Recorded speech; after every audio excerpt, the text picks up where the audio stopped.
Josh Levitt here if you want to jump him on first.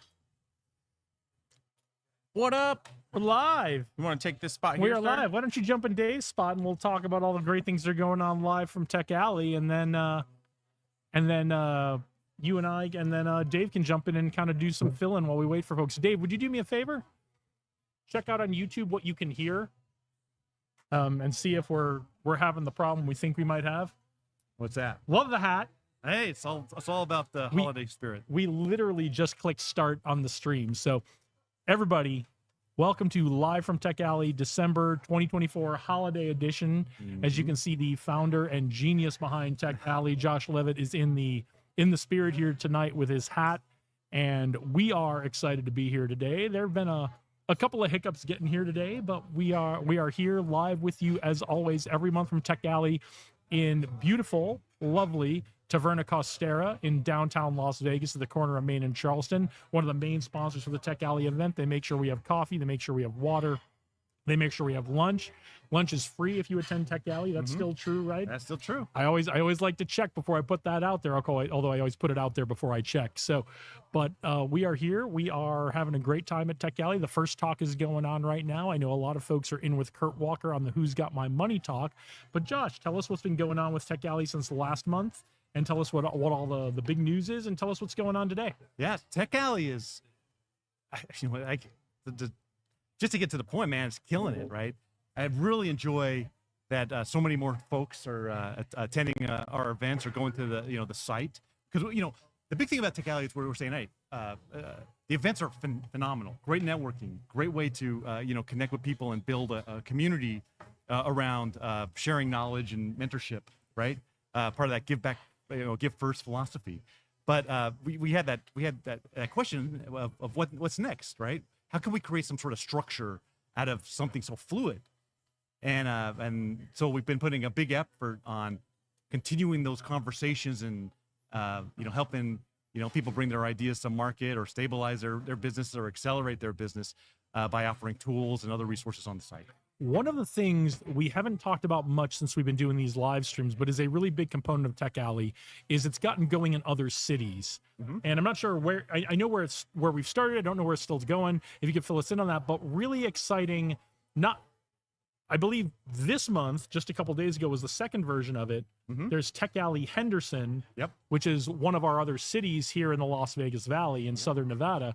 So tell us a little bit about Tech Alley Henderson. Tell us about where Tech Alley is going on in the rest of the country too. Yeah. So Tech Alley started in Vegas in May of 2021, and about a year later, we went to Reno. So I'll just give you the whole path. And I thought, that's actually good. There's a need there. There's not a lot of activity happening there. I would say a lot of inspiration came from what Reno was doing probably 10 years prior. A lot of the inspiration for our startup community here is what Reno was doing up in Northern Nevada 10 years prior. They're about a decade ahead of us on their startup community, and we're catching up rapidly. Yeah, so it was one of those things where when I was looking for what resources were out there for the startup community, I had reached out to the city and the other groups down here, and there really wasn't a big thing on entrepreneurs. Everybody sort of pointing their fingers at everybody else, going, they're taking care of that. The standard Vegas thing. So it was actually Reno, the economic development EDON, who I reached out to. I said, what are you guys doing for startups? And they said, here's what we've been doing for 10 years. Here's our framework, and they were basing it off of Brad Feld's book, Startup Communities. Startup Communities, great book. Go read it if you're interested in startup communities. And I read that book like 3 times. Yep, it's an easy read. And I put together a blueprint and pitched that to the city. It's all about the one place, right? Oh, that's it. I said, all right, well, Tech Alley's part of this is going to be that, acceleration activity. You got to have activity. You got to have a creative class. You got to have, no patriarchs to an ecosystem. Can we create that, right? And so that's what we did here.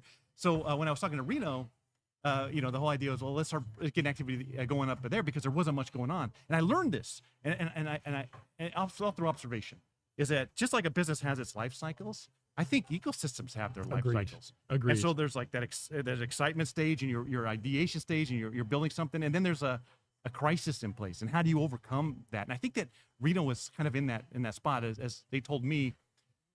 They did it, right? They got a lot of startups there. They got a lot of people into technology careers, and they were at a point where they were no longer participating in that free sharing of knowledge like they were, the excitement that we're experiencing right now. And so what happened?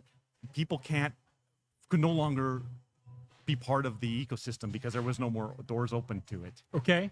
You know, and so I thought, all right, well, let's go back to this, the core principles of exciting things up and getting people to want to start participating. And so, you know, that's what we did. We brought our principles to it. And I think that Reno quickly, you know, jumped on board. And next thing you know, there's a lot more activities going there. But it was also like a trial run that says, could Tech Alley could there be other chapters of Tech Alley? And I learned a lot of things from that experience, right? Because originally I was going up to Reno and I was running the events. And the first thing I said is, well, it has to be a Saturday, right? That's the day everybody can make it. Yep. And, you know, and here's the format that worked in Vegas, but I learned that you can't cookie cutter this model. It has to be focused on whatever that community needs. It's so funny. We needed to learn that lesson with Tech Alley here, because what's the thing we always say about our community here when people try to come from like Silicon Valley or Austin or Denver? They say, okay, this is how you do. We go, not going to work in Vegas. That's not it. Yeah. You got to do it the Vegas way. That's right. And I learned that. I mean, it's so quick because here's the thing.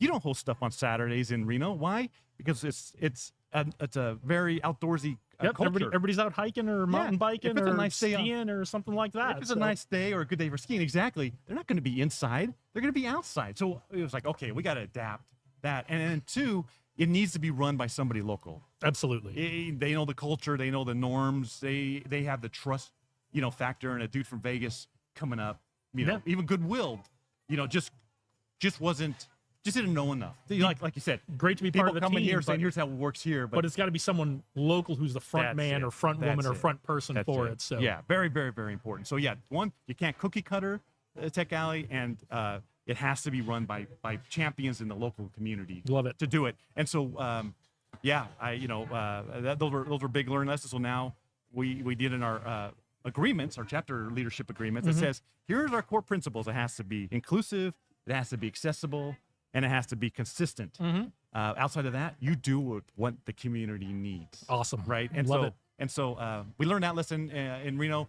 We also had a chapter running up in Denver. They had an issue where there was a lot of silos. Same sort of situation where they did amazing. I mean, Brad book, Startup Community is all about Boulder, Colorado, right? Yeah, it is. So, but they're finding out that there wasn't a lot of this community networking anymore. There's again a bunch of silos. So, you know, the organizer there tried to excite some things up, and you know, I leveraged all that as lessons. And so when we kicked off Henderson, it was Lorraine, her name's Lorraine, is the one that wanted to do it, and she was tied into the community. She knew what the community went. I stayed back, gave advice, let her run it, and she's done a phenomenal job. Yeah, I wanted to go the other night. I wasn't able to make it. I got wrapped up in some other projects, but I'm looking forward to going to the next one. Yeah. And it sounds like it went gangbusters. It sounds like it went amazing. They've been doing it 2 months now. Yeah. They have a great lineup. They do like a really kind of fun condensed thing on a Wednesday night. Yeah. Which is what's right for Henderson. Yep.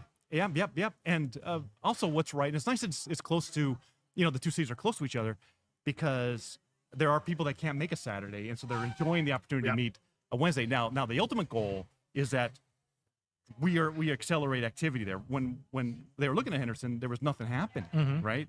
And so now the idea is get some people that says, hey, I want to share knowledge, I want to have a meetup, or I want to have a session, and then they get a following, and next thing you know, it's an organic setup like here. They had 4 really great meetup. You know, 4 really great talks. I think they had a IT and cybersecurity talk. Yeah. They had a lot of great stuff, and I really wanted to go. I just got wrapped up doing something else. But I'm was doing a big push on some stuff. That big push is done. Now the holidays are here. We have some new big push stuff coming up that came out a result of Tech Alley here. Oh. And but I've got the holidays to kind of lean into that. You know, I don't know if you met Tarby Bryant. He was on our little live show here last month. He runs a thing called Gathering of Angels. Oh yes, Little he angel was your investing first group. guest, I think, right? He was the like before I even let Dave on last month. Tarby was on, and we've been helping them out. We're doing a very similar production for them. For Gathering of Angels, which, you know, that's been going for like a year and a half in Vegas, and I don't think a lot of folks who are part of our startup community knew about that. And that's what Tech Alley is doing for our community here. Is it's breaking down those silos, building those bridges, and getting people involved. It's you know, I always say it's like School of Rock. We all got to play each other's songs, right? That's what a band does. We got to play each other's songs. And that's what Tech Alley is helping us all do. There can be no patriarchs to the ecosystem. There should be no barriers to getting engaged on this. And a big one of the principles at least from Brad Feld's book, was that there is no zero-sum games amongst the supporters of the ecosystem, right? We work Yep. together. We don't try to compete against each other. You can't have a zero-sum game attitude. Right. And you know, we all go through phases where we're working on our businesses and we need to be inwardly focused on ourselves, and that's okay. But when you're out of that phase, come on back to us, right? Oh, well, oh boy. You know, so I don't know if I ever told you, but early on when I created, Tech Alley, I think there was some of that competitive spirit amongst other organizations. And I've noticed that has declined. Yeah.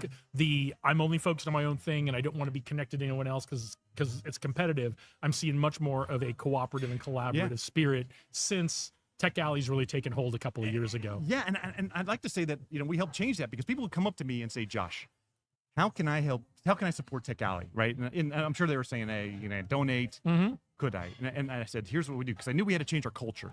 I said, if you ever hear anybody talking bad about another support group, Yep. you tell them to shut the hell up. Yep. I use a different word, but I said, Yep. shut the hell up.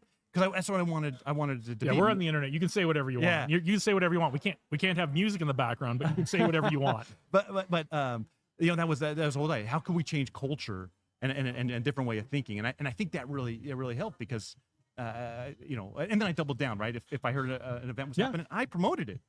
That was the whole thing. It didn't have to be a tech. what it's all Tech about. Alley. My thought was we got to make we got to make the world think that Vegas is on fire. There's events happening every day. We got to promote each other and help each other out and so on. We're a city of 2.5 million people plus, soon to be 3 million people.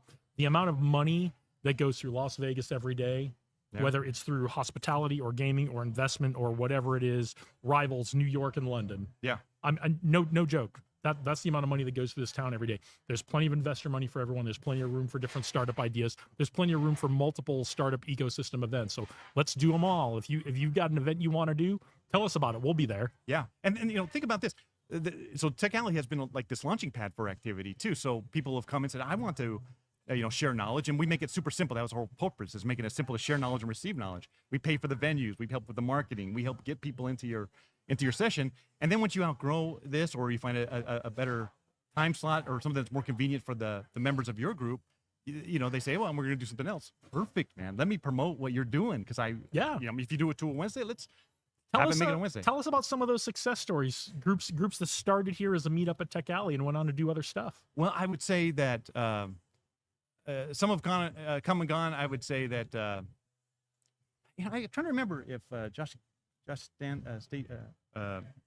Copeland's group. I think that's off doing its own thing. Yeah, now, it is. But how if it started here, or if he was doing it before, but hopefully it helped him grow. It definitely on this accelerated it, right? Yeah, let me think. There was I think there was another one that was meant for the service industry kind of Yep. technology groups.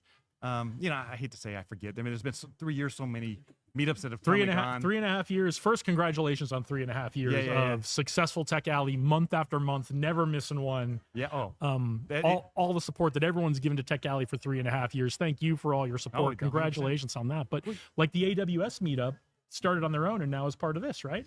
So they started on their own, and then I think they came here just to help boost Help up, boost a little bit. boost it a little bit, and then went back on their own, which is they're running a great group, and that's really a cool everyone's space. welcome. Everyone's welcome. The Yeah. biggest challenge is finding the space for all the meetups, right? Yeah. Oh, and the Python group, Vegas Python, Yeah. is now here. They started here, like I think the second Tech Alley event that we had was here for a while, and then went off on their own, and now they're back, and I'm excited about that. I love when groups head out and then they come back to the fold of it, because what did they learn? Who else are they bringing? And can we build off of their experiences? So overall, it's all about making knowledge sharing simple and easy for everybody. And I like to think that I don't want people to think that like Tech Alley is behind everything. I think that it's gonna be such a part of life in Las Vegas that people just know that every third Saturday there's an event in the Arts District. And I think we're right? getting there. And I don't think anyone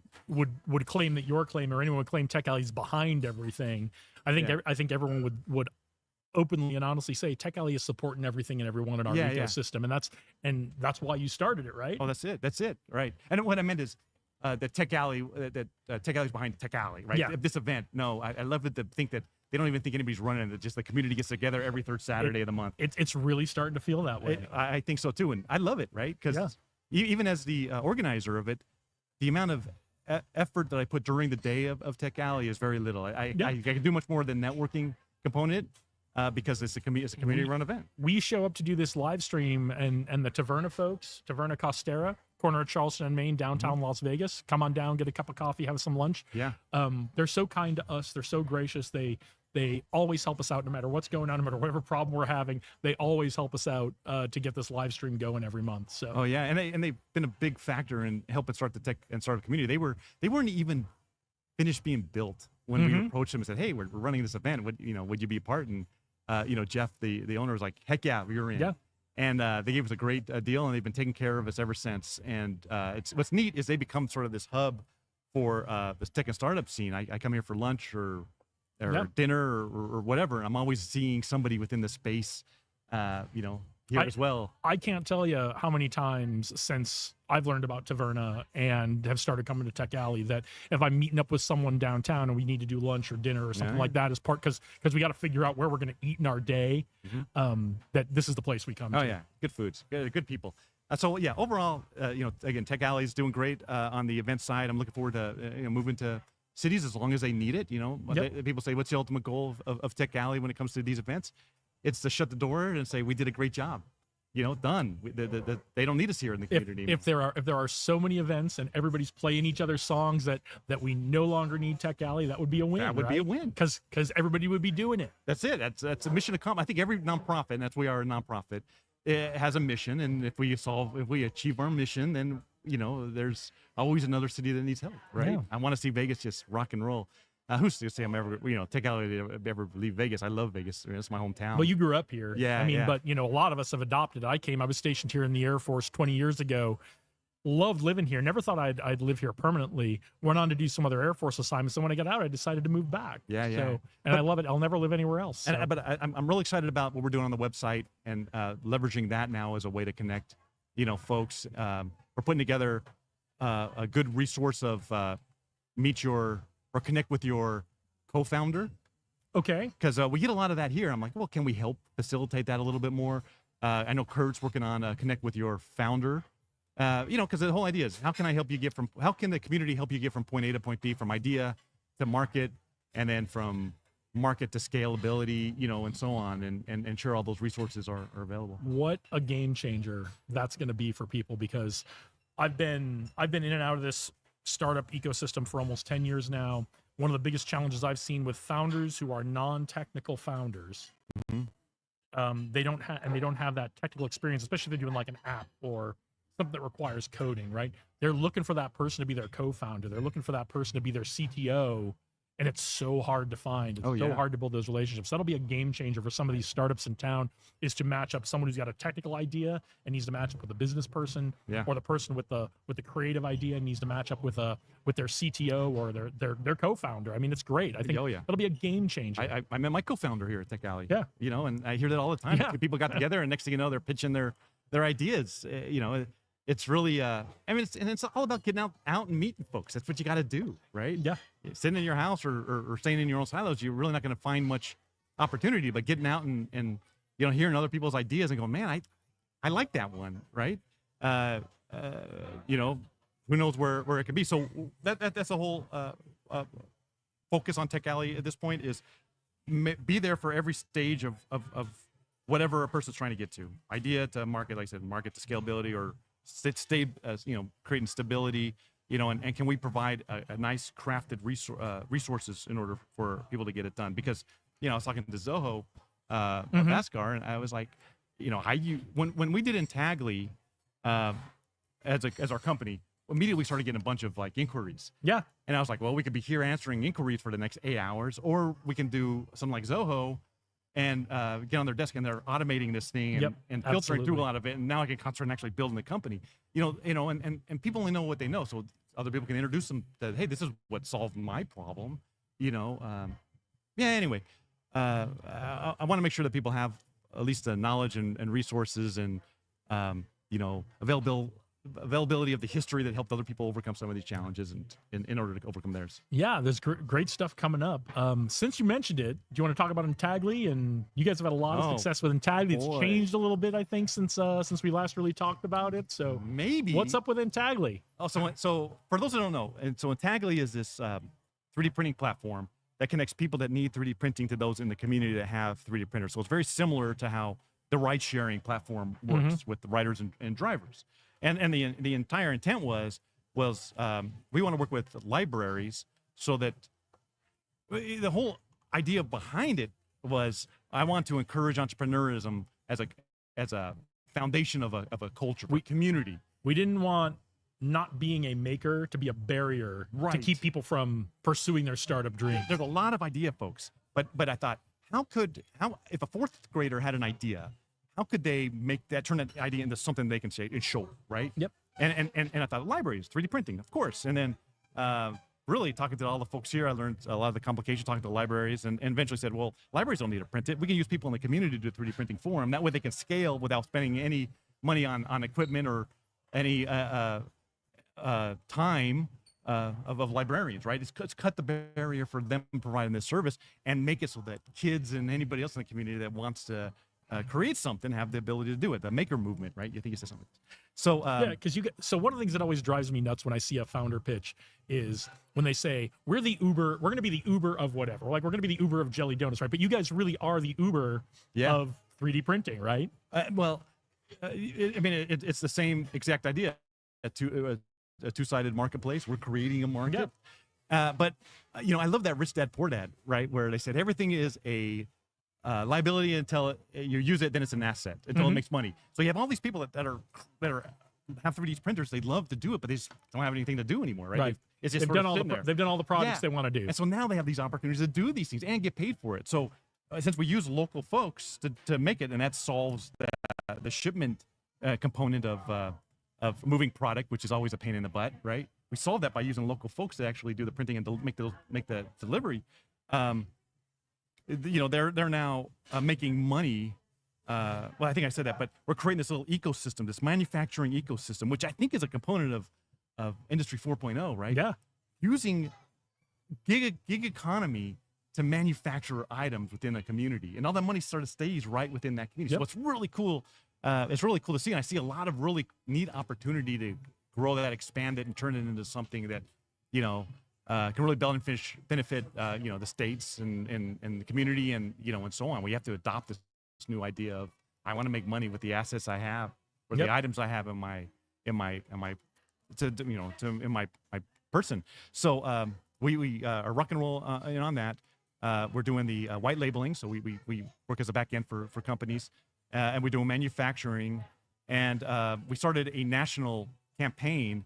And now we're getting jobs from all across the country. It is insane. That's I'll tell you, fantastic. Zach's leading that, and the dude has a great. And he's 20 years old. Dude has a brain he's going to be a very fine freaking businessman. I want to shout Zach out a little bit because when we first met Zach was a senior in high school, or was he a junior in high school when we first met him? He's a senior in high school kid, and he has started 2 companies. Mm-hmm. I remember when he did the very first. I didn't see it, but I started coming to Tech Alley very shortly after they did the project that became his first company, and then you guys went down the Intagli road. Yeah.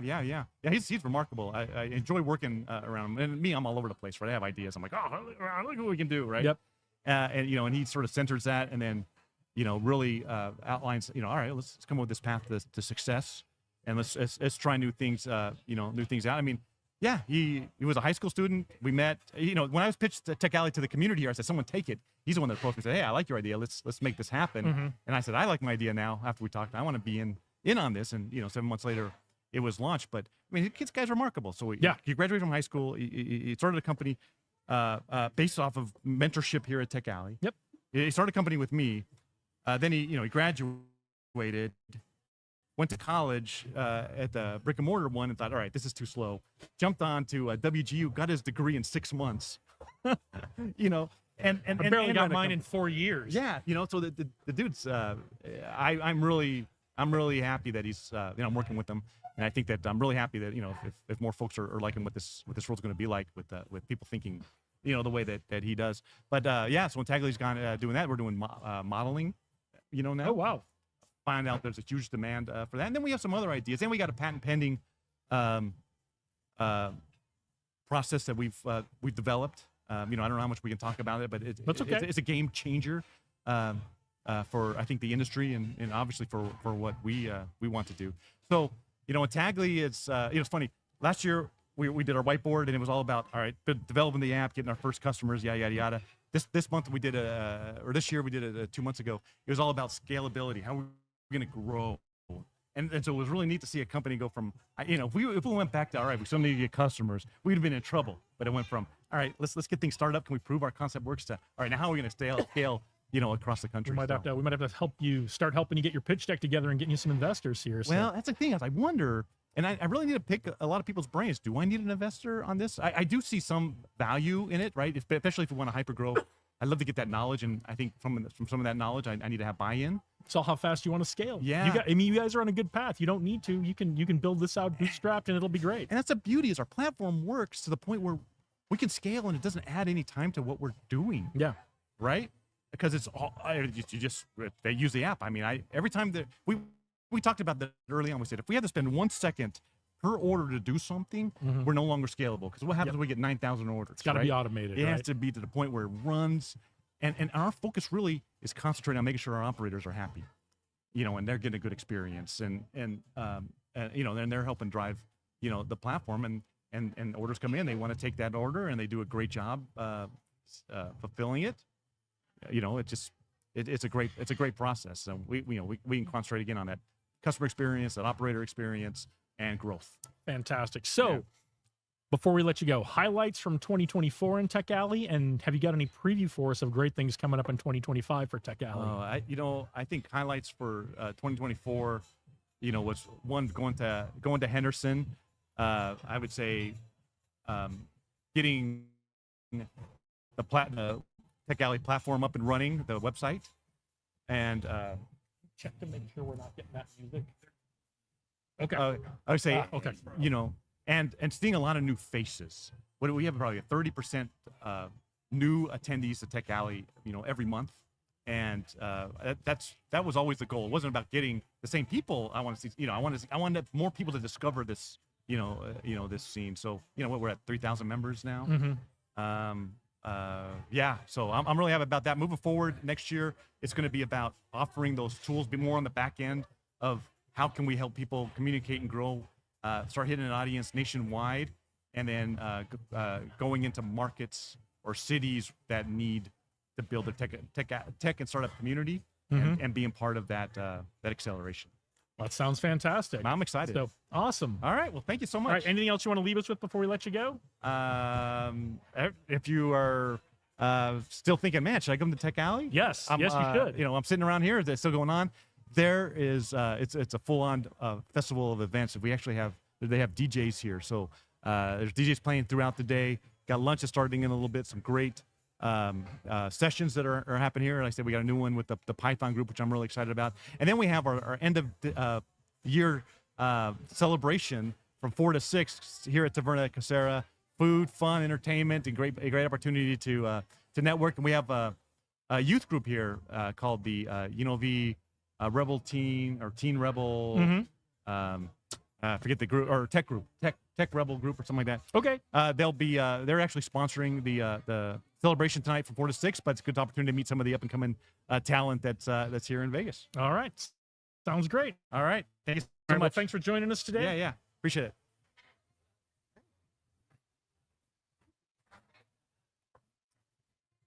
Dave Berlin, how are you? What up? How we doing? Better now. Yeah, we got you on camera, which we like to have. We were going to try to start with that, but whenever you get an opportunity to catch Josh Levitt, you want to get him on. You want to get him on the stream, so because he's going to be very busy for the rest of the day. So Absolutely. So what is going on with you? It's been an exciting month or two since we've been doing this. It's definitely it's holiday season, so I'm actually at 3 events right now, all at the same time. I'm just kidding. No, there's hey, look, nothing would surprise me about Dave Berlin. So if Dave Berlin says he's at 3 events right now, I believe him. It's weird because there's so many, after getting through Global Entrepreneurship Week, And then shifting gears into the holiday season, I get to be a guest to everything, which is great. Yeah. But when I say a guest to everything, it's like everything. Like there's some events you can make it to, some events that you can't, and just trying to juggle that. You never know what's going on in the city. What freeways are going to be completely shut down or down to one lane for no reason at all.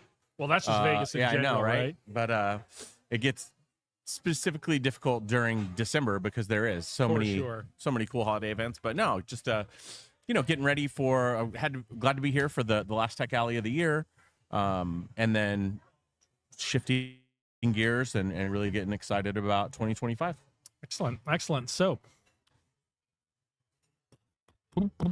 holiday season. Mm-hmm. What's going on with Vets in Tech? Yeah, Vets in Tech, had the big gala last month, last year. So as they're getting ready to shift gears into the new year as well, a lot on the planning side to find out what the priorities are going to be for next year. Of course, they're going to keep getting more certifications with people. They're going to be announcing some big new partners that are coming up soon. But for that, I'm really excited to see how Vets in Tech is going to be involved for CES. And then also really understand how to maximize new partnerships and things like that here in Vegas specifically. Well, I'll tell you, one of the ways Vets in Tech can be involved with CES is with my other podcast. I was able to get media credentials to CES. So there you go. My plan had been to go around and talk to people at booths. We can do a little Vets, and we can make sure we can go visit Vets in Tech partners and talk to them. We need to get some swag that reps like all the stuff just to start all the conversations. So like Vets in Tech on one, and then like get all the brands of the people that people need to know here. We got a couple weeks. Right? I think we could get some hoodies or some sweatshirts or for sure some bow ties or something made right? up. So stupid. Yeah, right. I'm excited. I'm really interested to see what happens for CES this year. I haven't been in about 5 or 6 years, so I'm excited to go. Well, now you get the kind of exclusive. You get the VIP. It's so interesting. I don't know if I'd say it's VIP status, but one of the Flasher Media bag. One of the very cool. I don't even know how that's going to work, but one of the very cool things is,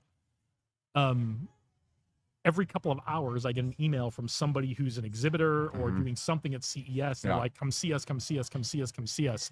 So I've got this ability to put this list together of who do I want to go see and talk to? Yeah. Whether it's for Vets in Tech, whether it's for my podcast, whether it's for this kind of thing for the tech community here in Las Vegas.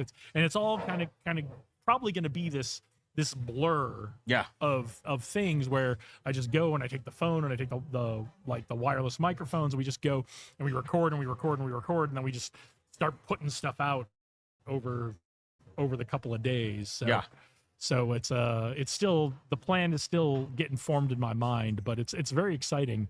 And now, like the last time I went to CES, I went because I was doing Rebel Venture Fund stuff. So it was about getting into that startup pavilion there and seeing all the startups for investment purposes. But now I have all this reason to spend time talking all around CES. Well, and it's cool. It's all the stuff that you plan for is always great, but it's always the miracle stuff. The collisions, that just happens. The collisions that Tony Hsieh would call them. That's always my favorite thing about anytime something big like that comes through town. Yeah. So CES is going to be exciting. What else is going on? What do you want to talk about? The big shift for me is a lot of energy into Pursue Vegas. You know, the Pursue Vegas idea came out a couple years ago. It was right after pandemic. I wanted to do something that was going to start to capture a different part of Las Vegas. I think I love what Dave Meltzer says. He said you're either humble or you're about to be. Yeah. And that goes for a community and a city as well. I think really Vegas had relied and focused on so much for so long about tourism, the strip, conferences, which I get. It's very important, critical part of the ecosystem here.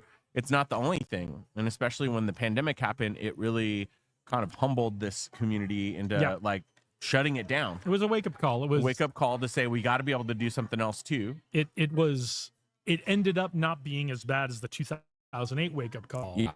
But I mean, there was a lot of fear in those first 2 or 3 weeks of what Vegas was going to look like during the pandemic. Absolutely. So with that, post-pandemic, we started recording just a series of episodes. We did like 5 or 6 episodes to kind of capture the whole part of the community. There was education, entrepreneurship, art, and especially food, but more from the local perspective. As we captured those 6 videos, this is like a lesson learned from when it comes from just being an entrepreneur, right? The main focus for me was the video, the production, and really capturing what was going on in the community. I had no call to action. There was Right. no next step, right? It was really just, Hey, man. we really focused on telling the story, but there was no next thing to do. So with that, we wanted to make sure that, the problem with that was it was very high production, very high cost, no call to action, so no profit. Well, I wasn't trying to make a profit, but it just made it really hard to keep that thing going. Yeah. So as we put that brand on the shelf for a couple of years, it's been 3 years now. Yeah. It's got a really strong mission, purpose. The mission is to connect the people of our city, so together we can show the world who we really are. Just as trends have changed and times have changed, it made sense to shift that into a podcast. A couple months ago, we shot a whole pilot series of 12 episodes. We shot in a week. This is the truth, right? The beautiful truth of this is we did it. Somebody gave us a studio in the back of their office. Everything went great, but half the people that came through that first season, they're also like content creators, podcast people of large influence, and they were like, hey, I actually need a studio outside of what I'm using. Can we rent this space? And that place wasn't for rent, which is totally fine. I actually shifted it, and I referred everybody over to the video podcast studio in Henderson. And Trevin was really grateful for a lot of the people that came and started business over there. So now he's sponsored the whole second season, which is like 24 episodes. So we've now partnered with them. We're working out all the details of what that looks like, but we've already started shooting season 2. That'll start rolling out after the new year. Looking forward to a it. really cool way to bring all of those things together through one brand and sprawl out to community, organizations, nonprofit, for-profit, startup scene, restaurants. And we're making some good connections to Absolutely. start beyond the Pursue Vegas podcast to start showing what other groups are doing. Exactly. Right. And we'll leave it at that, but I think we have something coming up that will be something you'll get to see in the new year that Absolutely. we're doing, and will be something that Pursue Vegas can kind of put together as a flagship for the future. So Absolutely. Looking forward to it. So what else? What else is going on? I mean, that's really the main focus, really just trying to make sure, I'll do it on camera, man. I don't care. I just need a fork. Thank you so much. Sweet potato fries too? Okay, cool. I'm just going to eat live on the air because, I ordered that just because I knew it looked delicious. Yeah, I'm sure this will make great YouTube shorts Right? of you putting this in your mouth. So, I know, right? So we'll, that'll be the most viewed clip on the channel. Yeah, right. Here live at Taverna Costera. Here live at get a live at Taverna Costera. We're here live at Tech Alley. We'll give Dave a chance to take a couple of bites here. So let me do my pitch for what we're doing today. Is we're live at Tech Alley, the premier startup ecosystem entrepreneur tech event here in Las Vegas, rapidly growing. We talked with Josh a little bit earlier about how it's growing to Henderson, it's growing to other cities, but we're having a great time here. It is all centered around Taverna Costera here in downtown Las Vegas, the corner of Charleston and Main. Come on down. They're actually starting to serve lunch for Tech Alley just outside. Lunch is free if you're attending Tech Alley. I'm not sure what they're having today, but it's always great. I can see the line is forming. So I see Josh Stacy, friend of the podcast, in the line right now. So lunch is forming. If you're interested in tech, if you're interested in crypto, if you're interested in entrepreneurship, if you're interested in apps or drones or hardware or software, NFTs, AI, all of it's going on here at Tech Alley in downtown Las Vegas. We're having a great time. Lunch is happening right now. Taverna Costera is one of the primary sponsors here. Always gracious to us, always nice. Lets us do this podcast from somewhere in their location every month. Always helps us with whatever problem we're having. They're great. So come on down. If you don't make it down for the Tech Alley lunch, come on down and have lunch at Taverna Costera anyway. It's always good food. I've always never had something bad here. So 5 stars on the avocado toast. there you go. So I don't know what more you need from that. So come on down. We're having a great time down here today. So let's see what else has been going on. What's your big focus for the new year coming up? My big focus for the new year, well, this new thing that we're not going to talk about yet, but that's becoming kind of a primary focus for me, which was a little unexpected, but I'm excited about that, and that's going to be doing that. But I have I've got a couple of new course offerings doing. So a corporate training course offering that you were gracious enough to help me put together over the last couple months. That's out there, and I'm going to be promoting that and working with some companies on that. And then the new digital course, it's like the digital version for individuals, but the same course, but online. So that was taking up a lot of my time the last couple of months. That's finally launched and out, and that's going to be a lot of what I'm doing over the holidays is just getting my stuff together to start promoting that stuff and leaning into that in the new year, along with some of the other things, and continuing my other podcast, The Leader's Mindset. I recorded an episode yesterday with a great guest. I recorded an episode Thursday with a great guest. I'm going to be recording with a couple other folks locally live, not live, but in person instead of remotely over the holiday week here. So we're going to have 5 or 6 episodes in the can before New Year's Day even hits us. So and then we're got a lot of folks requesting to be on it. So I'm really excited about the traction that's getting of people who want to be on the podcast and just recording. So. What's one thing that you didn't expect for 2024? One thing I didn't expect for 2024 is the number of emails coming into my inbox about we want to be on your podcast. And I'm very grateful, love it. Everyone who said I want to be on has been amazing. The ones that we've had on as guests have been amazing. The ones I've talked to who are going to be guests have been amazing. There's been nobody who hasn't been a good fit for the podcast. So if you're interested in being on The Leader's Mindset, check it out. Let me know. We'd love to have you on. Because we don't have a big audience yet, but we are getting found by people who do have a big audience and want to be on the podcast. And that's been helping us grow our audience. So that's been the biggest surprise, is the reaching out saying we want to be part of what you're doing. That's been really a wonderful surprise and really refreshing, and just makes me feel really good that we're doing something really great for the community and helping people become stronger leaders, better leaders, more effective leaders in their jobs, whether they are working for corporate, whether they are a startup founder, whether they're a small business, whether they're working for a nonprofit, whether it's just helping people with their families.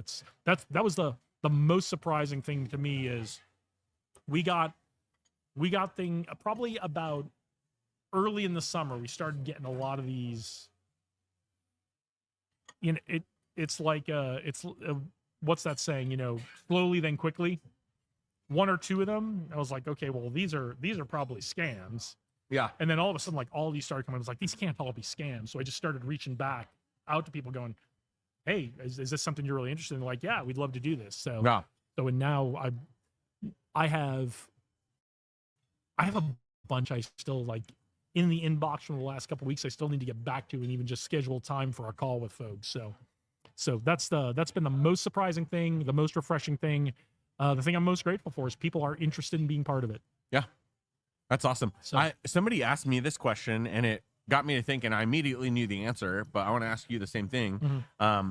If you could, like, one miracle guest that, like, from the Vegas community, right? That if you could, like, that if you could have them on your show, not only would it be amazing, but it would really just help you take everything off in the right direction. There are a couple different answers to that. So I don't know if you know who Jim Murren is. I do not. I think he's the new CEO of Resorts World. Ooh, cool. He was the CEO of MGM for a long, long time. Okay. Went into retirement, and then I won't get into what's going on with Resorts World, but they needed a change of leadership. Yeah. And so they brought Jim Murren. I think he'd be great from how do you lead lots of people? How do you deal with a big organization? But somebody who's local here who I'd love to have they've got it would be a great conversation, but they've also got a big online audience, is someone like Alex Hormozi, right? Yeah. Like, because he's grown from him and Layla to this massive big machine. Organization that he's got, this big machine he's got. And it's not, and that's the best way to put it, right? Because it's not necessarily all these people working for him that are on his payroll, but he's got this big machine. Yeah. And that's what I'd love to talk to him about, is how do you keep everybody in this big machine moving in the same direction? Who else? Actually, that's a good point. Alex and Layla. Yeah. Would be dope. That'd be really dope. Yeah. So that'd be dope on a number of different podcasts we're Yeah, right. associated with. I'm gonna go ahead and put them on my wish list too. Yeah, let's so if you're watching Alex and Layla, Or if you know them. Well, What's interesting too, at least where in your podcast can reach a lot of different places because yours is about leadership at the core, right? And me personally, like I also really want to focus on the community aspect, which it's interesting when you talk about Alex and Layla, they chose Vegas, right? They relocated, moved here, and it's just been phenomenal to see what their operation does. It's kind of like a secret hideout because people are like, they've heard of it, they know what it is. I actually attended one of the workshops there. Yeah. It is phenomenal what they're doing, but like even since we went through their workshop in February, it's changed so much. And, they're evolving isn't even the right word. They're redefining it's evolution. revolution. Yeah. It's revolution every couple of months over there, which is amazing. Yeah. I'm actually, and I'm one of the things I want to do, because you heard me and Josh before talking about, you got to do things Vegas style, right? Yeah. In Vegas. I'm bringing on folks who have leadership lessons who are not traditionally folks you would think of being on a leadership or business podcast. And so I'll leave it at that, because I think there's going to be some fun surprises coming up. But like someone like Dana White would be great. Oh yeah, Dana would be cool. Well, yeah, and he's got a real. I'm learning more about his culture too. He's very focused on people taking the time that they need to do life, so they're happy. Because if they're happy, they're going to do a better job. It's like, if you need to take it off, like just make sure your work gets done. Like however you got to work around that, figure it out. And I think that's so different from cultures in the past. I think we're really getting away from the rigidness of how companies run. And it's even funny because people think just because we're in the military, there is a lot of structure to it, but there's also a lot of room for creativity as well. Did you find, when you were in the military, and you were on a ship for a good chunk of that? So yeah, I lived on a ship for a year. Yeah, so maybe you didn't experience this the way I did in the Air Force, but I feel like in the military we had a lot more flexibility. Thank you. We had a lot more flexibility because we were kind of expected to be like, if we call you, we need you to come in, right? There's no, hey, I did my 40 hours this week, right? So there was a lot more flexibility. But I remember, there was very much a, if it's a Wednesday afternoon and you want to go to your kid's ball game and you don't have anything you got to get done by 5 o'clock, go to your kid's ball game, because there's going to be a point sometime in the near future where I'm going to have to call you in on a Saturday, or it's going to be, we used to call it Operation Cancel Christmas, right? Yeah. Where something's going to happen on December 20th. Yeah. Usually in Washington, D.C. with politics, it's going to get everybody all in a tizzy. And we're all going to get geared up because we think we're going to have to work through the holidays, and then somehow miraculously on December 23rd it all gets resolved, right? Yeah. But I felt like in the military we had a lot more flexibility with those things, just because everyone knew that we could be asked to do anything at any time, including jumping on a plane and going somewhere for 6 months, a year, 18 months, however long it would be. So, and that was a little surprising to me when I came out of the military to see how rigid corporate life really was. Yeah. No, you're 100% right. And I think that it really does. I mean, I moved here because of the company culture at Zappos. Like, it's amazing how much a company culture can create. One of the most important parts of every business is the people. I've doing this. One might argue the most important part. It is, and I've been working on this project for a little over a year now, where we help coach and consult restaurants, independent restaurants, from all over the world. We've got people in Kuwait City, we've got people in Australia, we've got some people in Egypt, and of course all over the country. And what's been really fascinating is as I shifted into that world, like I always have to find what is my brand voice in that world. And it comes from a lifetime experience, right? I was a drill instructor for at-risk youth. Then I got into DJing weddings, which in 14 years of doing weddings, I did 750 across the United States. Episode 3 of the Leaders Mindset podcast, if you want to learn more. I scaled a lot of those operations across the Midwest. I consulted in that industry, but I could speak to that, right? Now, as I'm working with these restaurants, I had to find my magic voice and this is what I believe, right? There's 3 lines that are critical for every independent restaurant. First, it's a given. And most people think this is the only thing that's important. It's a line of people out the door that can't wait to experience your food and your atmosphere. That's easy. Like that's what most people think it's all about. Yep. But you also need a second line, and that's a line of people that cannot wait to work for you. Because I tell you what, if you have people that are, we're coming from this age where it's like, oh, this is my vision. I am the leader, and then now you do what I tell you. Mm-hmm. If you can get past that ego, and if you can get people to light the torch for you, like that really want to be there and want a place where they can grow and succeed, like that's the most important line, because then they'll do it without you. Yeah, that's the biggest, one of the biggest challenges for emerging leaders to make is that vision is important, right? One of the things we really have is when people move from being an individual contributor to being a leader, we need them to have that vision. We need to, that's sometimes a hard transition. But then we got folks who have like this vision, but they're gripped so tightly onto their vision that they for lack of a better term micromanage everybody around them. It's got to be my way, my way, the highway. It's got to be perfect. And that balance you want is getting people who believe in the vision, who are going to take the initiative to do things that are great for the vision. And then you as a leader can say, okay, that's great. That was great for the vision. I never would have thought of that myself. Or, okay, I think that's diluting our vision a little bit or taking us in a different direction. Let's talk about this and rework it a little bit. And we'll figure out how to do what you want to do, but keep it true to the vision.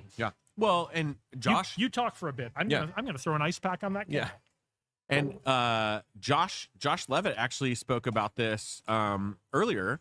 He's done a very good job at making this isn't the Josh Levitt meetup, right? It's Tech Alley. It's based on the community, and some people don't even know who Josh is. So it's important to see that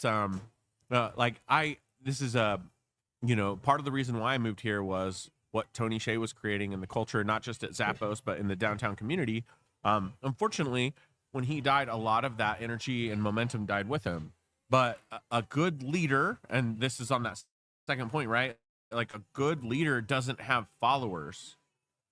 They have leaders that they have other leaders who are enrolled in the vision, right? Yeah. So when you really see that start to take off in the right direction, that's great. So it's that line of people out the door that can't wait to work for you. And then the last line, this is just for restaurants, right? The third line is a line of catering, like that you've very set intentionally, because that creates a line out the back door that if you do it right, it could pay all your bills. And that's the voice that I found in the restaurant industry. But any industry that I go to, it's always going to be some version of that. Yeah. Yes, it's a line of customers, but if you don't have a line of people waiting out the door that want to work for you, that's the critical piece, because if you're open to it, those people can come with great innovation, great ideas that you may never have even thought of, and they'll take your operation to a whole nother level. Great connections, and it's not even a line of people who want to work for you. It's a line of people who want to support you, right? It could be people who are just willing to, like, they want to go tell the world about what you're doing, and that's valuable in a whole different way than having someone on your payroll. So who else is on your miracle dream list to be on the show? Oh my God. This is something I have not thought about in a long time. This is actually a really good homework assignment for me to do over the holiday week, because we'll see how today goes. But I feel like I've done a good job of kind of closing out the year. And now I can throttle back a little bit just for the holiday week, but focus on how am I getting all my stuff lined up so when January 1st hits, everything's moving forward. So who is on that list? We talked about Jim Murren. We talked about Dana White. We talked about Alex Hormozi. He'd be great. He and Layla would be great. God, I've not thought about this in so long.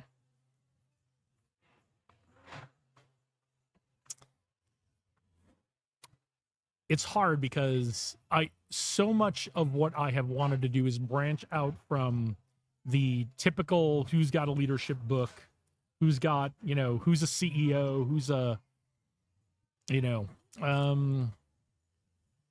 so like I want to get some of that Vegas style excitement. I'm trying to think of who like is local in Vegas that you viewers may or may not know, who would be fantastic to be on the show. The guys that run like Circa and the the D. Stevens. Yeah, that'd Derek be Stevens. cool. I'd love to have Derek Stevens. That would be a great one.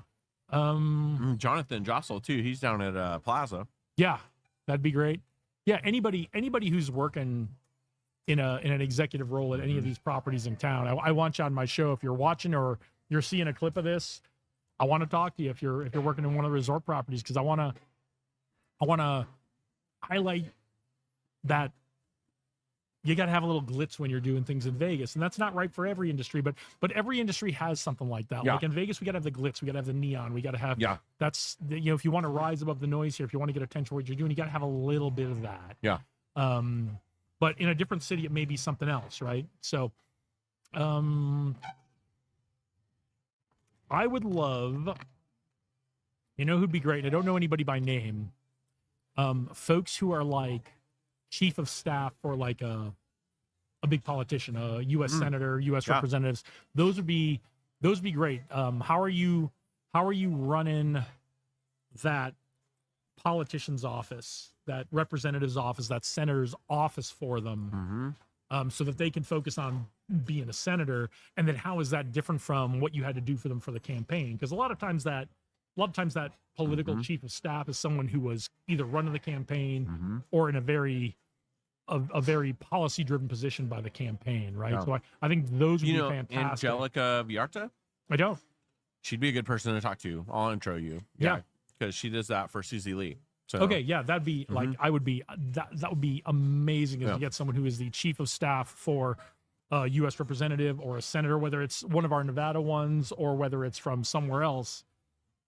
I'm into it, right? Absolutely. I think that'd be fascinating to talk about, because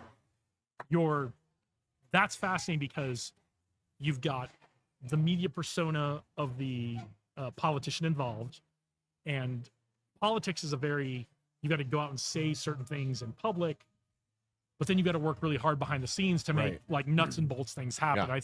I think talking to somebody about the balance of that, or how do we live up to our ideals, the things we say in public, how do we live up to that while understanding there's a need for compromise? And I think that'd be fascinating.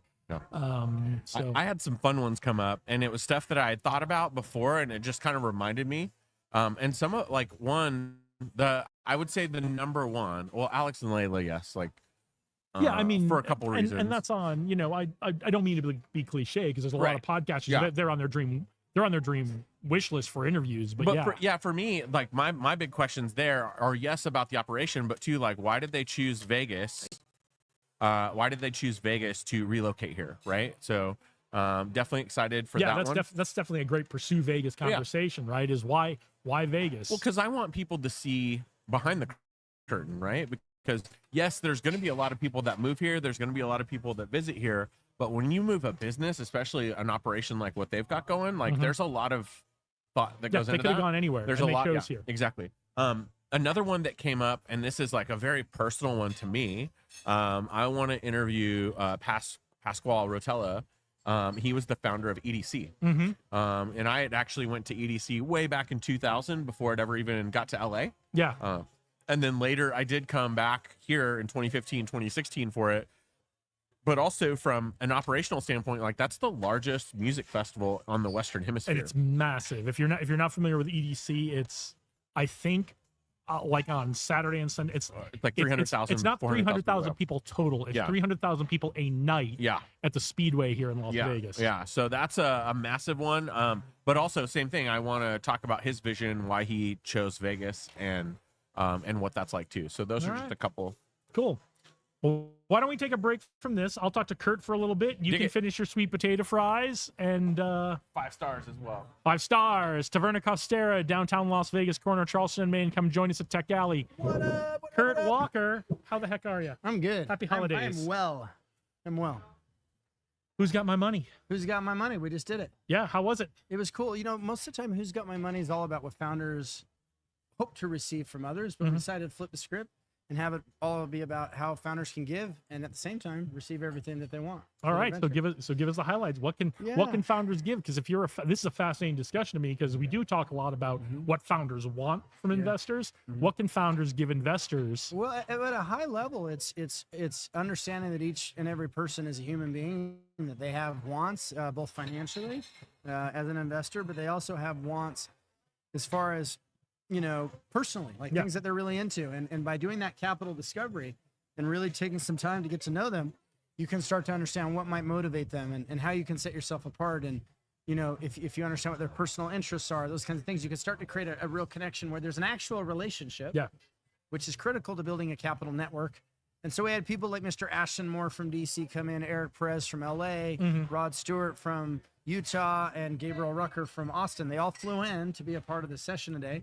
And myself and Alicia Mayer from Worldwide Love Story did a session about giving, and we called it the Giving Edition of Who's Got My Money. Outstanding. Yeah. That's fantastic. We just finished the Raise fundraising conference. That was killer. We had 50 of the best fundraisers from all over the world that we did interviews with. Those interviews are still available to 42 plus members. Okay. We've got a bunch of stuff we're doing at Fusion 42. We have CES pitch event. We'll have over 1,000. Fantastic. We're already confirmed. Outstanding. Over 1,000. They're showing up at that. It might be double that. We have the Startup Standout Startup Awards on the 8th. Yeah, I heard you mention that. We were a little behind the curve getting set up in here today, but I heard you mention that. Tell us a little bit about the Startups Awards. Yeah, so Tech Alley and Fusion 42 decided that we wanted to start honoring and calling up our leaders and those that are kicking ass in the startup world. So we're gonna start doing some awards. When is that happening, and where do we get tickets? That's the 8th.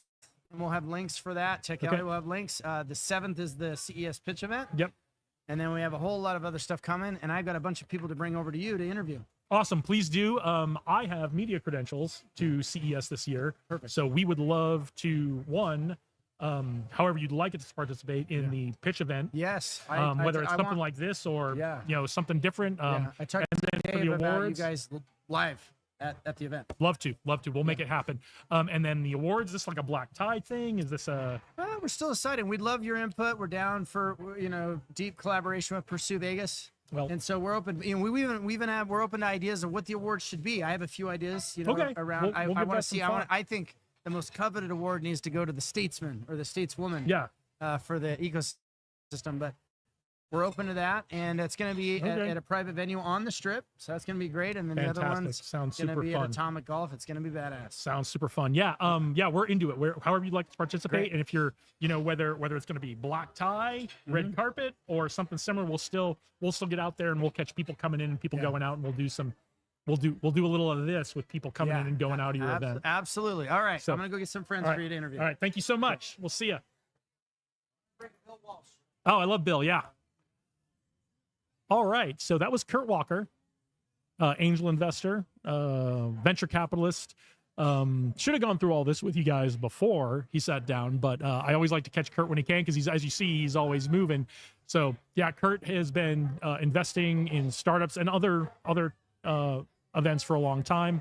So we all are we're always happy to support Kurt. We're always happy to get his message out. Fusion 42 is his group where you can go and you can be part of Pitch Kung Fu and you can get advice and guidance on how to do better pitches and how to talk to investors and how to meet the right investors for your company. And speaking of investors, speaking of folks, Mr. Walsh, I don't know if we've ever actually met in person. I don't think so. Jason LeDuc. Jason, nice to meet you. Welcome to our little good to be here today. Our little fun thing where I can pretend to be a talk show host. I like it. Well, you are a talk show host. You got an audience. I guess I am now. So we've got a couple people watching right now, and that's exciting. Cool. So tell us what brings you out to Tech Alley today. Tell us about your connections to the Las Vegas ecosystem, because you and I have never talked before. So I've heard your name many times, but so we run a very successful global consulting firm for small business owners, entrepreneurs, franchisees, franchise owners. We run 300 live events a year for entrepreneurs, whether it's business conferences, speaker conferences, franchise expos, and I love Las Vegas. You know, I live in Chicago and Nevada, so I get to spend a little time in both markets. Love it. And for the last 20 years, I've been able to speak in front of more than 1 million people and serve more than 100,000 customers. With some of our Fantastic. courses and programs and books and stuff that we do. So yeah, Yeah. pretty exciting Outstanding. stuff. Outstanding. So, what do you think of Tech Alley? This is not your first time. This is at my Tech- first time at This is Tech your Alley. first time at Yeah. Tech Alley. Impressions. So I'm just I just showed up. I met some great people already, and I'm excited to go sit through some of the workshops today. Okay. But if you're in anywhere near the art district in Vegas, you should Yeah. come over. Yeah, you got to get I down don't know how here. long does it go for today. I'm not even sure. Is it all day? The first round of talks started. We do to give you guys the rundown of what a typical Tech Alley is Yeah. like. 10 a.m. networking starts. So Got Taverna it. Costera, our hosts here, provides coffee, water. They're Perfect. also the ones who are providing the lunch right now to Okay. Tech Alley attendees. Wonderful, wonderful, gracious hosts for us Yeah. here and for the podcast as well. So that's where we are. Taverna Costera. Networking starts at 10 o'clock. The first round of talks starts at 11. The first round of what we call the meetup starts Uh-huh. at 11. That goes for about an hour 15. Then lunch starts. We're in the middle of lunch right now.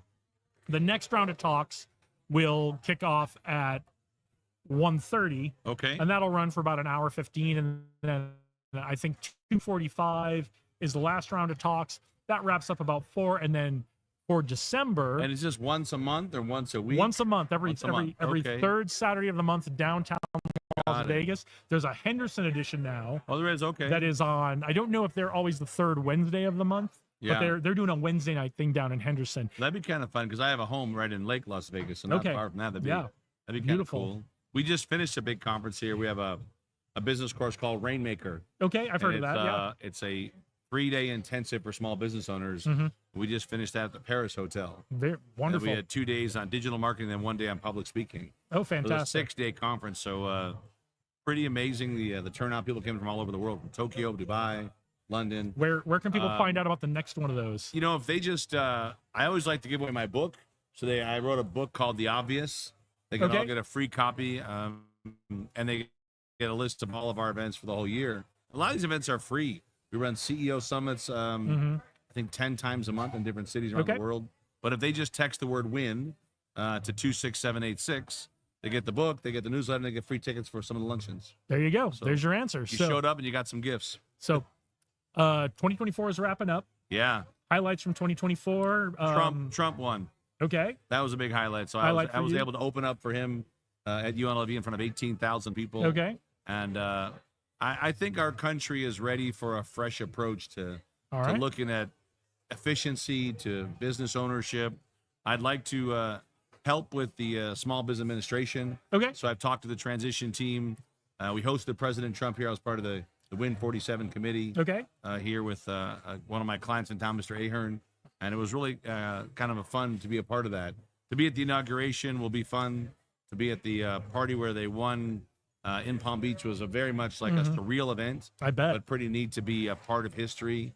And I've been able to help one of the guys named RFK Jr. Mm-hmm. has become a good friend over. We hosted him last year with Tucker Carlson Okay. at a big event that I was co-chair and sponsored and helped run.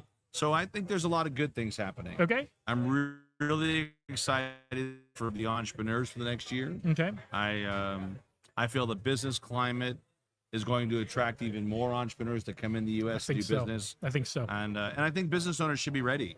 They should be geared up to go all in their businesses. Gas pedal down. That's Gas what I think. pedal That's what I. down. So No matter no that's- matter what happens, I think if you're an entrepreneur with ready to get your foot on the gas, 2025 is gonna be a great year for you. And if we share this on our social, maybe tell some of my audience what it is you do. So And I what have you guys are. What I do have you a got couple cooking? things going on. Yeah. So I was in the Air Force for 20 years. Thanks I take for your all of service. that. Oh, thank you. All of that knowledge and experience. I have a company where I do leadership and strategy training for businesses. Boy, yeah, So, perfect. and then I've started a podcast as a result of that business to market that business. Got it. That's grown into.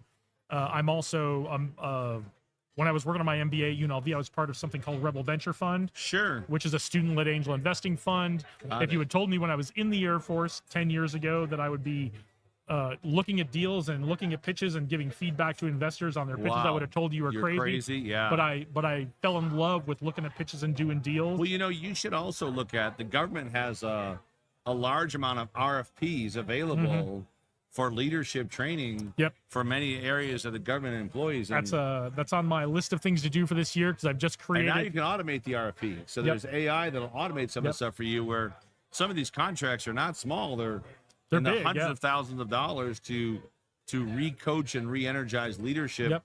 in not just in corporate America, but in the public sector and Yeah, the people that absolutely. serve there. So I think they need some more of Yep. your leadership. Yeah, be so kinda cool. so into it. That's on my list. That's on my list of things to. And how do they get information about what you're doing?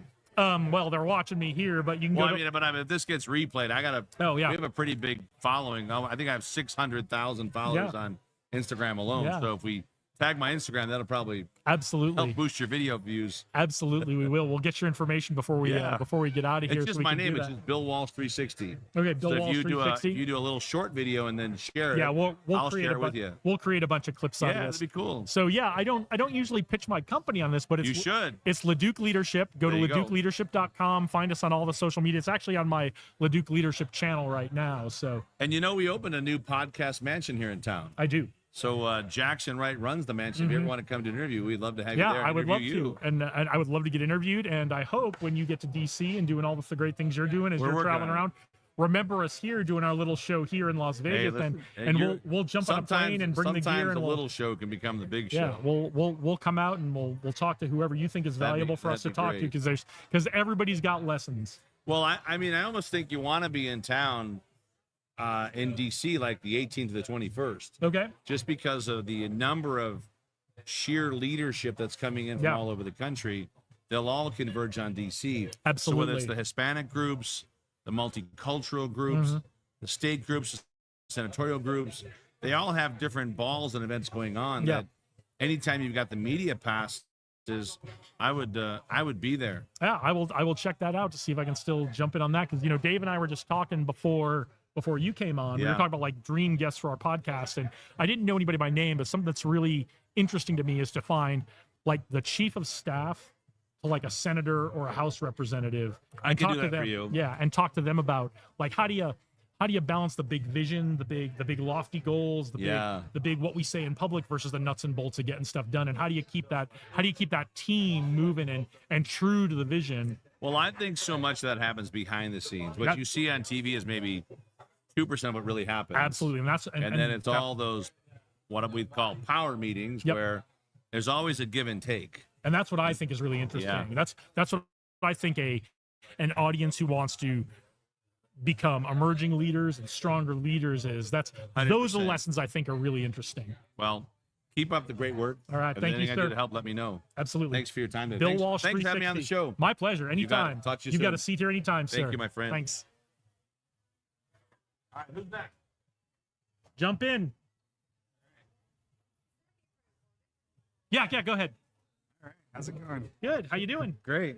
I'm Jason. Eric. Eric, tell me all about you, Eric, and what brings you here today, and let's get this a little closer to you. And Sounds good. Yeah, Eric Perez. I'm Director of Engineering over at Originate. okay, And yeah, I came here to see Tech Alley. It's great. I'm part of the Fusion 42. Often I'll be on the chats on AI. Also spend a lot of time on the Telegram group there on the AI channel, chatting and helping other founders. okay. So tell us all about Originate. Yeah, so with Originate, we team up with companies to help build out their SaaS products or help spin off companies. And one of our exciting clients right now, Agency 150, is doing a AI for executives that will go ahead and train or go ahead and interview all of their employees. And it'll take all that information and bring it back up and creating new strategies through these AI interviews. Okay. Very cool. So it allows these execs to have access to an AI behavioral scientist that will go ahead and be able to chat with data to pull out these new strategies for their company. That's exciting. That's Absolutely, exciting. So how long is are you guys based here in Vegas? We're based in LA. Okay. We've been around for about 15 years and been part of a number of different companies and seen some exciting startups. And then outside of Originate, I'm also a tech advisor and investor. So I advise ed tech called SmartPath, Okay. which is helping parents with homeschooling. And then I'm also an advisor and investor in a fintech called Scenario, Scenario.life. And they're helping the Gen Z to build a good life, to helping them find the right plans for the future. Nice. Are you ed tech and fintech? Are those mostly the areas you're interested in investing in? Do you have other areas you are interested in as well? What's your investment philosophy? So for me, a big part of it is on companies and founders that are trying to focus on making a positive change. Okay. I've since I was young, I've always had interest in education and that mix of technology and education. So that's a big part of it as well, and that's what definitely led me towards SmartPath. And then with Scenario, it's again that idea of giving back, doing something that makes a successful company, but a successful company while also helping to improve the world. Is there an area you'd like to get into investment if you found the right company? Definitely want to continue more on the ed tech side. Also very, of course, into AI. So continuing to see the latest changes on AI and how they're being applied. Okay. That's one of the really exciting things with Fusion 42. I've been working with them and how some of this is getting incorporated into automated Telegram areas, also the AI talks, to be able to find new ways to help out the founders and investors of the group. How did you get connected up with Fusion 42? Yeah, it was actually a couple years back at one of the talks that Kurt had given, and I got to see a lot of the kind of that "Who's Got My Money" talk that we had earlier today. Got to see that one live for the first time and meet some great founders there. Through there, Kurt invited me into the Telegram group and got to see that kind of grow and see how much of that experience that they talked about today in terms of giving back is there. I mean, this whole community is many investors and founders constantly trying to see how can we help each other, and each focusing on their area of specialty and sharing that. So for me, that's the technology side and the AI side. So as often as I can, I'll share research that I find or areas that may help out to review pitch decks occasionally. Join the Pitch Kung Fu events, give feedback there. Yeah. It's a really great community. Are you going to be coming out for Kurt's events coming up in January for CES? I definitely want to, especially after today's event. It's been really great. Yeah. I'm so glad I got to experience Tech Is Alley this your in person. This is your first Tech Alley? Yeah. We've had a couple people who it's their first Tech Alley today. So you were here for the morning. Kurt's talk is always a crowd pleaser. Everyone loves to see Who's Got My Money. I miss seeing it. I haven't seen it in about 6 months because I've been doing this for the last 6 months. So what else are you excited about to see at Tech Alley today? So there was a Python talk coming up right after this that I'm very excited to go into, dive more into where they're going in there. There's also a blockchain talk that's very fascinating and one of the great things that I miss seeing is demo time, which is everybody just coming in and kind of pitching. I've been working on this and getting some feedback on it. So demo time is also a really fun one. So all right.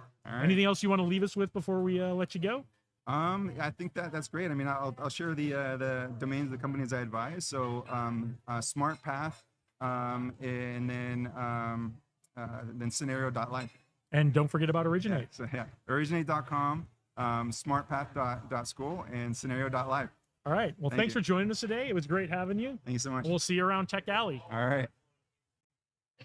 Thank you. Whew. Okay. Apparently someone named Rod is coming, so we're gonna hang out and wait for Rod. But he's coming in. He's jumping in. Actually, what I'm gonna do, Rod, is I'm gonna use that. Okay. That'll be a little better. Keep you closer to the microphone. So, how you doing? Good. Welcome to Nice Tech meeting you. Alley. Thank you. Is this your first Tech Alley? It is, yeah. So, what do you think? Well, Kurt had me jump up on stage. I wasn't expecting that, so I Yeah, kind it's of had to. pretty normal for one of Kurt's guests is. Yeah, and I do know Kurt. By the way, you're on stage today. Right, yeah. And I was like, and I instantly kind of closed in. I was like, what do I do? You know, ask ChatGPT what to say, and it's kind of where I was at. So, Right. but it's been fun. It's been exciting. I might have to start asking ChatGPT what to say because I got to sit here and just come up with stuff off the top of my head when I can someone tell you're news good gets at down it in my and chair. confident, yeah. So tell us about you, Rod. So I am a father, a husband, and a father of 4 daughters. So I'm a what do they call that? A dad girl, a girl dad. Yeah, and you did something wrong to some women earlier in your life, right? Yeah, or a previous life, who knows? But I'm really blessed. I got 4 beautiful daughters, and then my dog Rambo, Bernie Doodle. He's about 90 pounds. he's my guy. So yeah, that's my family. Background is entrepreneurship. Started a supplement company back in the day, and now I'm with a nonprofit, which has kind of been a crazy change. But Tell us all about that. Yeah, so the nonprofit is called Liberty Village. Okay. And in a nutshell, we're working to kind of inspire the youth to, I guess, become better citizens through like studying the founding documents. Okay. So it is nonpartisan. It's just based on those founding documents. And the main thing we're working on now, we've raised 30 million so far, but to build a themed park of these replica buildings. So George Washington, Mount Vernon, Elizabeth Powell Home, Green Dragon Tavern.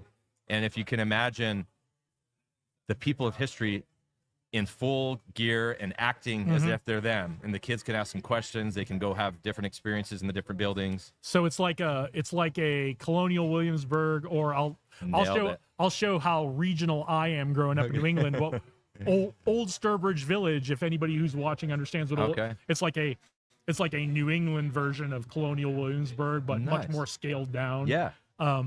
Where you can talk to people as if you are actually, interacting with them in their time and place. That's what it is. It was inspired. So the founder is actually the owner of, what's it called? Balance of Nature. Okay. So you've maybe seen Balance of Nature commercials. They're a really big business. So it's kind of his baby, and it's pretty awesome. So there is one very similar that it was inspired by in, I think, Monticello, Alabama. Okay. And it's that ours is going to have a little more entertainment to it. So they call it edutainment. Okay. And just a little more kind of, Disneyland's an exaggeration, but just that kind of excitement and fun for the kids. Because really the target audience would be the youth, kind of elementary to middle school age. Very cool. Family, faith, freedom is kind of it in a nutshell.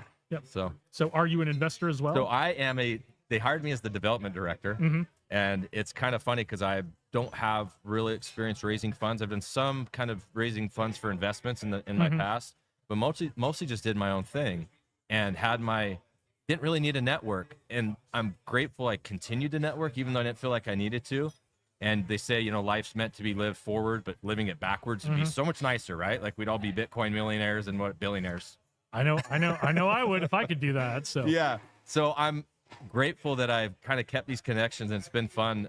We actually have one of the Osmonds on our team, one of the Osmond brothers. Yeah. It's like rubbing shoulders with cool people in government and entertainment and wealth, and it's been exciting for me. I'm super new to it, like 3 weeks, but just loving it. Yeah. Oh, you're brand new. I'm brand new. Wow. And it's one of those things where, I had to present to the board of directors like on day, like week 2 or whatever, and I'm like, hey guys, this is my.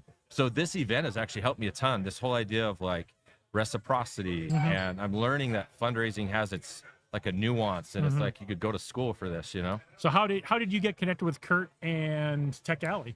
Kurt and I are mountain bike buddies from back in the day. Okay. Yeah, and just love Kurt. He's one of those very outgoing kind of guys, and just really took me under his wing, and we just became friends first, and then we've been able to kind of feed off each other for different opportunities. So he invited me to this. And I shouldn't say this on camera, but he wants me to be, they're doing a little after party. And he's like, would you be sexy Santa? And I'm like, what does that look like? Talk to my wife about it. She's like, I'm cool with it. So I think I'll be in like swim trunks and a beard and glasses and like hop in the hot tub. At today's after party, the Tech Alley after party. And I don't even know my folks, if you were not thinking about coming down here today,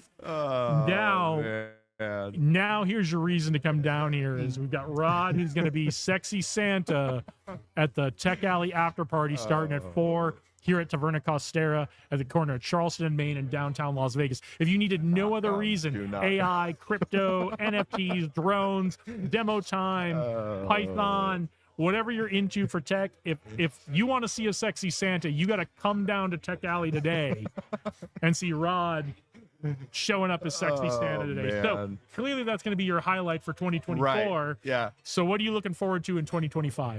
2025 is just this excitement of Liberty Village. We're going to be completing phase 1. It's a 3-phase project. And again, just this idea of networking is just blowing my mind. It's just that we all are here for a reason, and kind of some of the synchronicities and the things I'm learning. Just met a guy on the way in. I'm really into, I love fitness. He's got a new machine, and that's like revolutionary. And I'm just like, this is awesome. Like, Was it people James are Ritchie from awesome. Jewel Fit? It was him. Yep. Yeah. He's going to be on my other podcast. Okay. I go back with James a couple of years Yeah. here in the ecosystem, and I'm actually going to be interviewing him down at Jewel Fit Okay. at the place in about a week and a half. So Yeah. I've been thinking of just kind of hacks to, like, be efficient at fitness, and sounds like the machine, and so I'm super excited. I guess he has a demo nearby. I'm gonna go check out. Yeah, I'm gonna do the demo, and then we're gonna. I don't know if we're gonna do the demo and record the podcast, or record the podcast and do the demo, but I'm definitely gonna do it, and then we're Nice. gonna sit down and talk. So I guess if you can push up, you can only push so much weight concentrically. the AI, Yeah, the and AI then it's gonna is, give me way more weight on the way down, and It's you can't gonna- do that with traditional it's gonna weightlifting. do whatever your body needs, Yeah. right? So if you need more weight on the push, Yeah. it's gonna give you that. If you need more weight, So I can't wait to try it. I've been Yeah. and I've been telling James I'm gonna come down for like a year, and so now I'm good to my word. that's So- really cool. Yeah. So, what are you excited to see at the rest of Tech Alley today? Besides everyone yeah. holding up $20 bills for you as Right? sexy It's Santa. Sexy Santa. I don't know what I signed up for. Just continuing to network and really learning. I was saying how, like, fundraising has its nuance. The Yep. principles for fundraising for profit are gonna work for nonprofit as well. It's like the fundamentals principles, and it's a lot different than just asking for money or showing a business plan. Yep. And so I'm just open-minded to saying, how do these guys excited. do it? It's an art, it seems like, absolutely, right? yeah. So just here to learn. Have you really. guys got a location for We Liberty do, Village yet? yeah, Where's so- that going to be? It's kind of on your way to Zion, which is pretty cool because you have Yep. 6 million people going through Yep. there every year. So that's a help. We feel like our county is named after George Washington County. Okay. But the location is right there Right there in Utah. In Utah, kind of by Hurricane, in Yep. between Hurricane and St. George. There's Okay. there's a lake there called Sand Hollow, which has gotten pretty popular, and a resort out there, but it's in that area. Yeah. All right. Well, I hope you'll invite us to the opening, and Yeah, we'll definitely.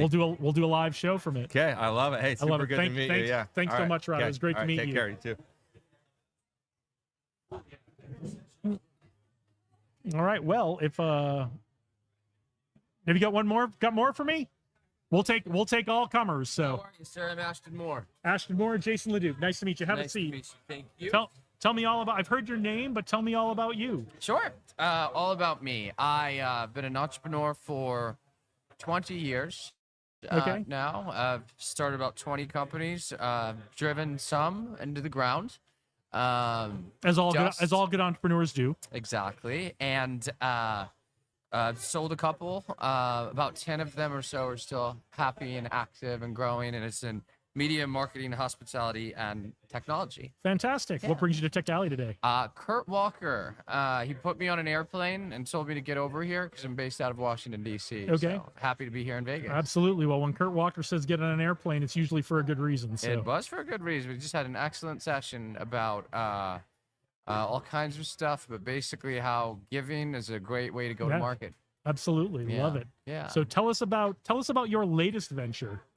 Latest venture. Very good. So after learning how to raise venture capital, private credit, all the different things, I found myself raising capital for my friends, making all the right connections in all the right places. So about a year ago, I took on the full-time role of capital advisor. Okay. So I was still a big part of all of the companies that we've pulled together, but what I do day to day, constantly and always, is help people find right fit strategic capital partners. Okay. Yeah. What are some of the questions you ask a founder? Mhm. And well, let's start with that, but I have a follow-up question. Sure. So, Very first thing I always want to know is how they got there. I'll quote Todd Klein from Revolution Capital. He once said to a room full of people, with me being one of them, that the number one way, that some of the best founders in the world experienced a pain so deep that they will stop at nothing to help others not feel that same pain. okay. So that's usually where I start. I go, why are you building this? Why do you care? What's your pain? What's like, let's say somebody's working on a property technology or a prop tech company. Mhm. I'd be like, well, why? What did you get here? How did you get here? And what I love to hear is when they've personally experienced that problem inside of the industry that they're seeking to sell their product to. So that's a real green flag for you. And someone Green has flag. experienced the problem and has said, there's got to be a better way, Gotta be a better way. got to be a better mousetrap for this. Well, a great example is when Todd Klein said that, I said to myself, I was sitting there in the room, I was like, well, why the heck am I in the capital markets full time? What am I? And then I remembered the time that we ran out of money when we were fundraising for our tech company. I got diluted by a bunch of dollars because we had to do a cap call. And I was like, oh, I did experience that pain of not being able to find strategic capital in time. Nice. Yeah. So you practice what you preach, Yes. and that's amazing. So that's the big question you're asking a founder. What are the questions you ask investors to help match them up with the right founders? Well, so I love working with venture capital firms, and the reason why is it's wildly difficult to raise a first-time fund. Slightly easier on the second. And when I say slightly, I mean ever so slightly. So each fund, let's say you get to 6, 7, 8, still never easy. So in order for you to build a venture capital fund, you need a few things. You need access to deal flow. You need a differentiator of some kind, and you need, well, it really helps if you have access to capital. And in order to attract right fit capital, you generally have to come up with a very fine-tuned thesis. So that might be, okay, we invest we have a $25 million fund where we invest half of it into, let's say, $5,000 checks in advertising technology, save the other half for follow-ons. And when I find a fund like that, it's very easy for me to match them with the type of thing that they're looking for. Okay. What's much more difficult is raising capital for funds. Raising capital not for funds, but from family offices. Okay. And that's what I meant to say. And the reason for that is because oftentimes, because they're not traditional trained money managers, they haven't come up with that wildly defined thesis. Yeah, that's I don't have a lot of experience with family offices, but that's my understanding. Is it's kind of a little bit like, well, I'll let you describe it. So, well, the first thing to do is make sure that when you're raising capital for a fund, is first make sure that everybody with money doesn't feel like a mark to you. So you can't really go around asking everybody you meet to open their wallet just because they've got some money. kind of good advice in general. Kind of good advice in general. Well, it's treating people like people and not like how they can help you. Yep. So I always start first whenever I do meet a family, maybe second or third generational wealth created by 100 years of great business. Maybe they're a founder funder. Maybe they had their own $100-200 million exit. They're starting from zero. But whatever the case, the question is always very simple, which is, are you investing in what do you like? It's never opening up the sort of try to sell them a watch. It's saying, okay, do you even invest in venture? And if no, what interests you? Is it real estate? Is it more private equity style? And that's not to say, by the way, a lot of great families have built amazing venture funds and amazing private equity funds by essentially either learning or recruiting, scouting, and hiring a great team. So it's not always that they don't have a thesis, but it's more often than not, if that makes sense. Yeah. Very cool. Yeah. Very cool. So, highlight for 2024, something you're excited about for 2025. Perfect. Highlight for 2024, I would say, would be the last December has just been a great month in terms of net new contracts, net new business, net new connections. It feels like the world came alive again, especially in venture capital. Yeah, congratulations. Thank you. I'm very excited to see it. It's great for the companies, great for the founders, great for the emerging fund managers, all of the above. And then excited for 25. I got to be honest and say it's exactly that. It's been a slow couple of years in raising capital for founders and fund managers. And so I'm hoping that there's a little bit of magic over the next 4 years and we start seeing a lot more checks fly around. Bill Walsh was on just a few minutes ago. We were talking about, there's this big shift and everybody, it feels like everybody's ready to get the gas pedal down. Yes. Yes. And that's that's my advice to any founders or entrepreneurs or folks who are thinking about being entrepreneurs. 2025 is your year. Get the gas pedal down on what you're doing.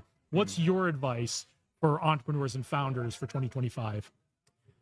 Number one advice to all founders and emerging fund managers or late stage fund managers is fairly simple: is to treat the funders of any type, again, whether they're deploying into a venture capital fund or deploying into a founder's company, treat your sources of capital as teammates. Don't treat them as wallets. Don't treat them as people with money.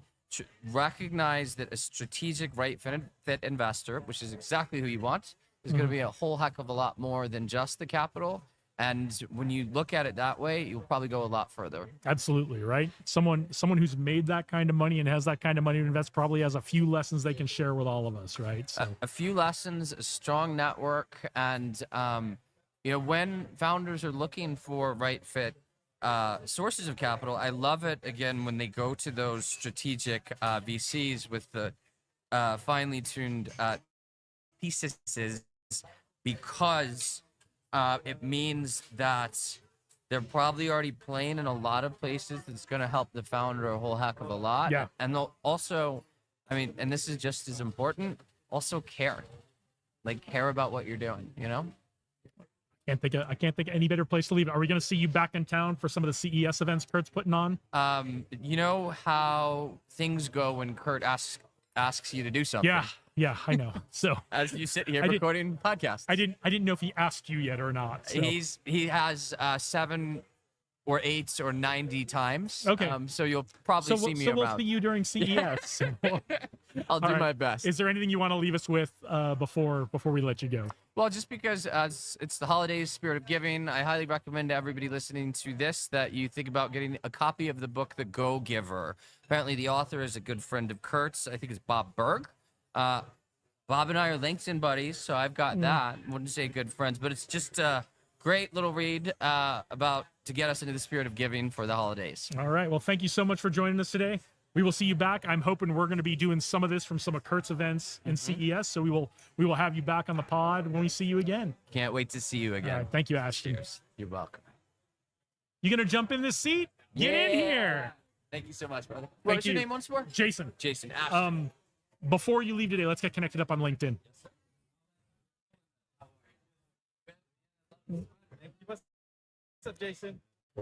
So I don't know if good this to see you. qualifies as an ugly Christmas sweater, but it certainly is a bright Christmas Hey, sweater. thanks. I got cool It Santa. looks so great. That's working out for me. How are things, man? You have been doing all kinds of great stuff the last couple of weeks since we talked to you. So It's it's been an amazing year, Jason. You Yeah. know, and there's been so many blessings this year, and so many blessings that I've been able to help bless other people with, and Yeah. just really grateful, dude. I don't know if you saw, but about a month ago, I got an honorary doctorate degree. I saw that. Congratulations. Thank you. So that was really powerful moment and opened up my network to a ton of really great folks. Amazing. But more importantly, what it stood for, which is continuing to advocate for peace and civility and empowering other people, and so that's what I'm all all things about. we're a big fan of here. Yeah.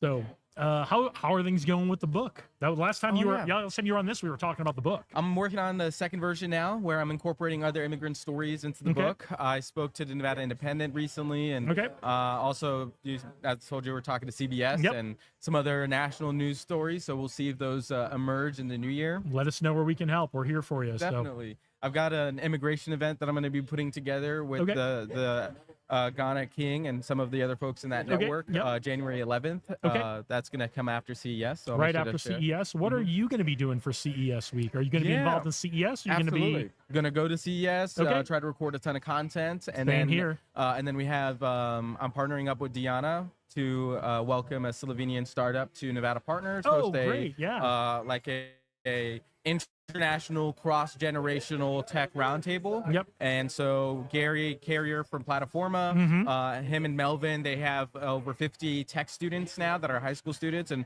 our goal is to create some exposure with CES to those students over at Nevada Partners. get them some work? Yeah, exactly. Get them some One work. of They're these doing days. great things. Plataforma is doing great things to try to get folks. Is it still just in Brazil, or have they spread out a little they bit? opened up in Vegas now. They're in And Vegas, so so they're teaching in Vegas, which is exciting. helping young kids who might not otherwise get the opportunity, a chance to learn to code, Yep, learn to be involved in tech. exactly. You know, kind of what we're doing for Vets in Tech, but for kids. So, Yep. so fantastic. So Yeah. Some other cool news that came out of Nevada Partners this week. We were able to award 20 computers to the community yesterday. Okay. And so that was great. We some of the recipients included veterans, seniors, youth, foster kids, emerging entrepreneurs, and so Did That was those go to individuals, or did those go to a group? How did that? Yeah, like was it like, hey, hey veteran, here's a computer? Yep. Or okay, so it went all to Exactly. individuals. Yeah, so we partnered with the Veterans Advocacy Council and Veterans Business Outreach Center, and then Nevada Partners, and we identified group of individuals. Let's talk a little bit about Nevada Partners, because I don't think when you were on last time we went Yeah. into a lot of detail about what Nevada Partners Right. is, where you guys are, what you're trying to do, the impact you're making on the community. Let's get into that. Yeah, sure thing. So Nevada Partners has been around for over 30 years, and it's the premier nonprofit on the West Side. And the goal there is to support the residents of the West Side, get out of poverty, essentially, is one of the biggest goals. So give us a little context about West Side, Las Yeah. Vegas, the history. We call it historic West Side now, but give us a little context about what West Side is, and what the background and history is, and why this is important. Let's go back in time in America, and there was a time where America was experiencing segregation all around the country, and in all of these cities, there segregation was a reality, including here in Las Vegas. You had the Las Vegas Strip, and you had black and brown performers, mainly black performers, on the Las Vegas Strip, but they'd have to walk out through the back door, and then they'd have to go. They wouldn't be able to stay at the bars on the strip. They or weren't anything. allowed to stay at the hotels they performed at. They weren't Right. allowed to eat at the restaurants they performed at. And I don't want anyone to think this was a long time ago. It's this not. Was, This is like was like 60s, this was like the 70s.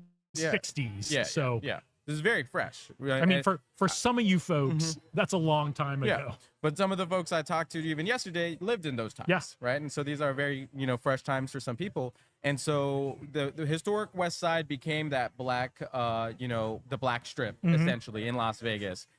And unfortunately, it was very successful during the time of segregation. And then what happened is the interstate highways started getting put in all around the country, and it started choking up the traffic flows of communities. And so the historic West Side was one of those communities that now stopped seeing as much traffic. Then in the 90s, there's the Rodney King riots. So the community literally burned down. It was actually out of the Rodney King riots that Nevada Partners was founded. Okay, great. And I didn't know that. Yeah, so the Rodney King riots, there was a President's Kerner's Commission report that was created, I think, by President Eisenhower or President Truman. And it was like, why was there all of this civil unrest in America and all this violence that blew up on the streets? Like, how can we prevent this from happening? And so one of the key things out of the Kerner's Commission report talked about, well, we've got to go into the communities and help develop communities and develop individuals to do better at work, do better at housing, do better in general. And so Nevada Partners was modeled after that. Okay. And so now what Nevada Partners does is they do a ton of wraparound services. We help folks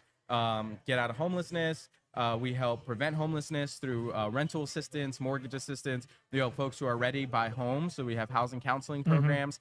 And then we have plenty of youth education programs. And then I've been at Nevada Partners starting off as a volunteer about 4 years ago, helping do housing partnerships. But the past 3 years, I've been building out the entrepreneurship side of Nevada Partners. And so since then, we've had a ton of different entrepreneurial programs, including Promise Startups, which is focused on helping entrepreneurs go 0 to 1.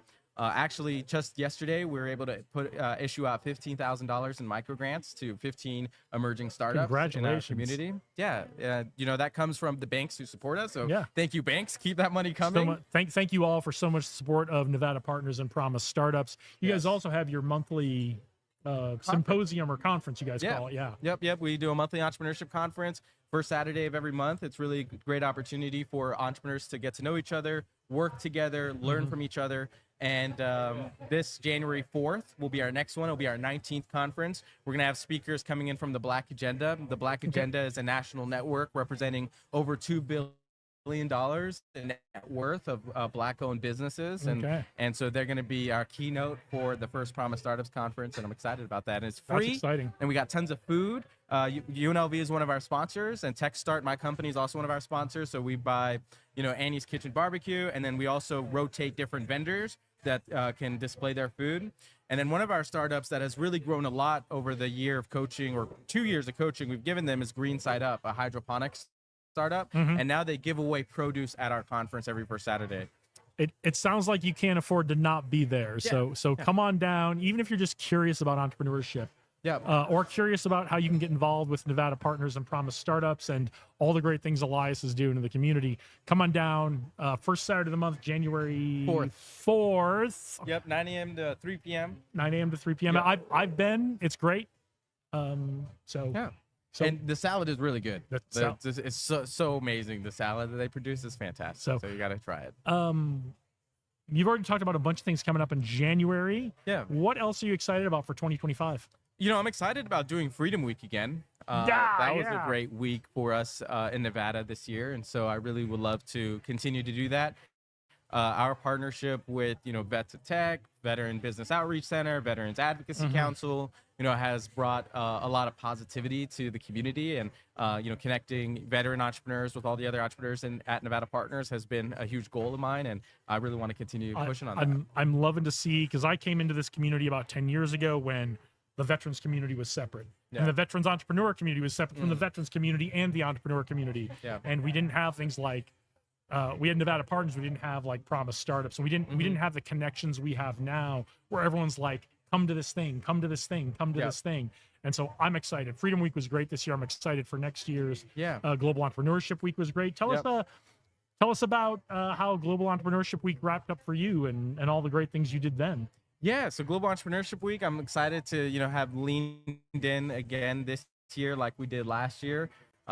We did a ton of entrepreneurial events all across Nevada.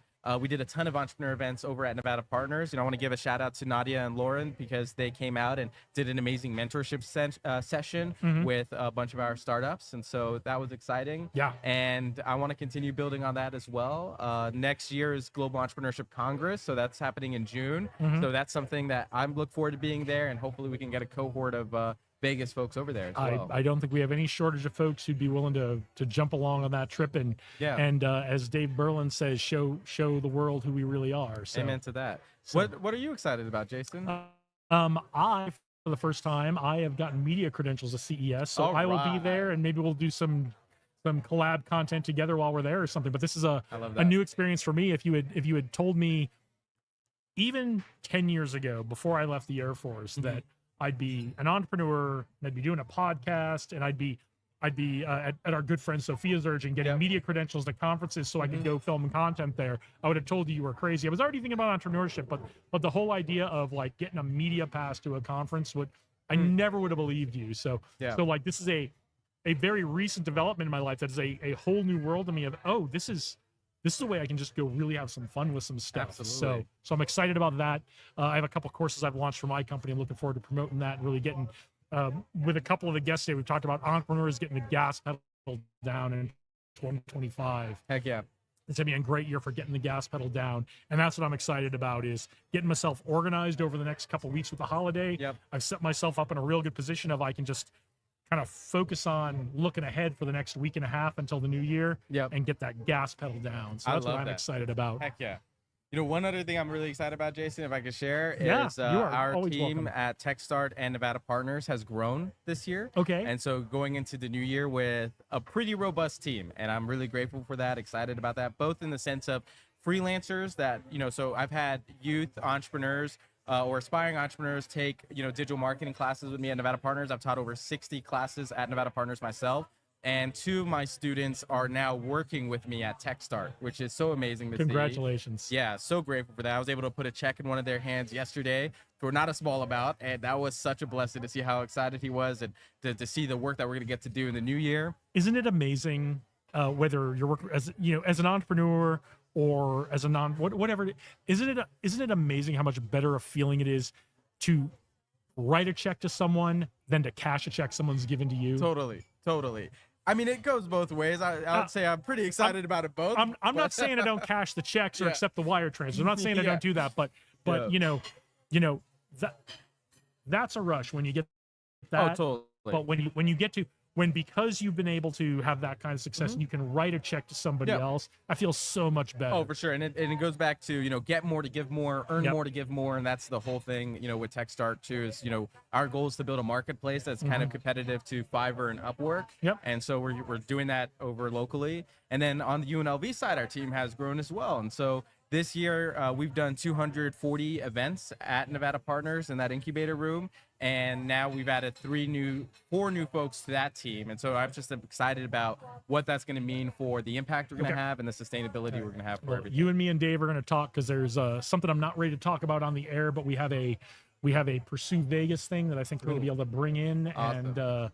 And yeah, I think that we're gonna want to draw on what you have to offer to help us with that. So Happy to help. Happy to All be right. of service with you guys. Jason, Cool, always cool. a pleasure to talk always to you, man. great. Thank you.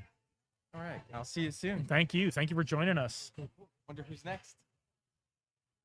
You want to come on and talk about Freedom Week for a minute?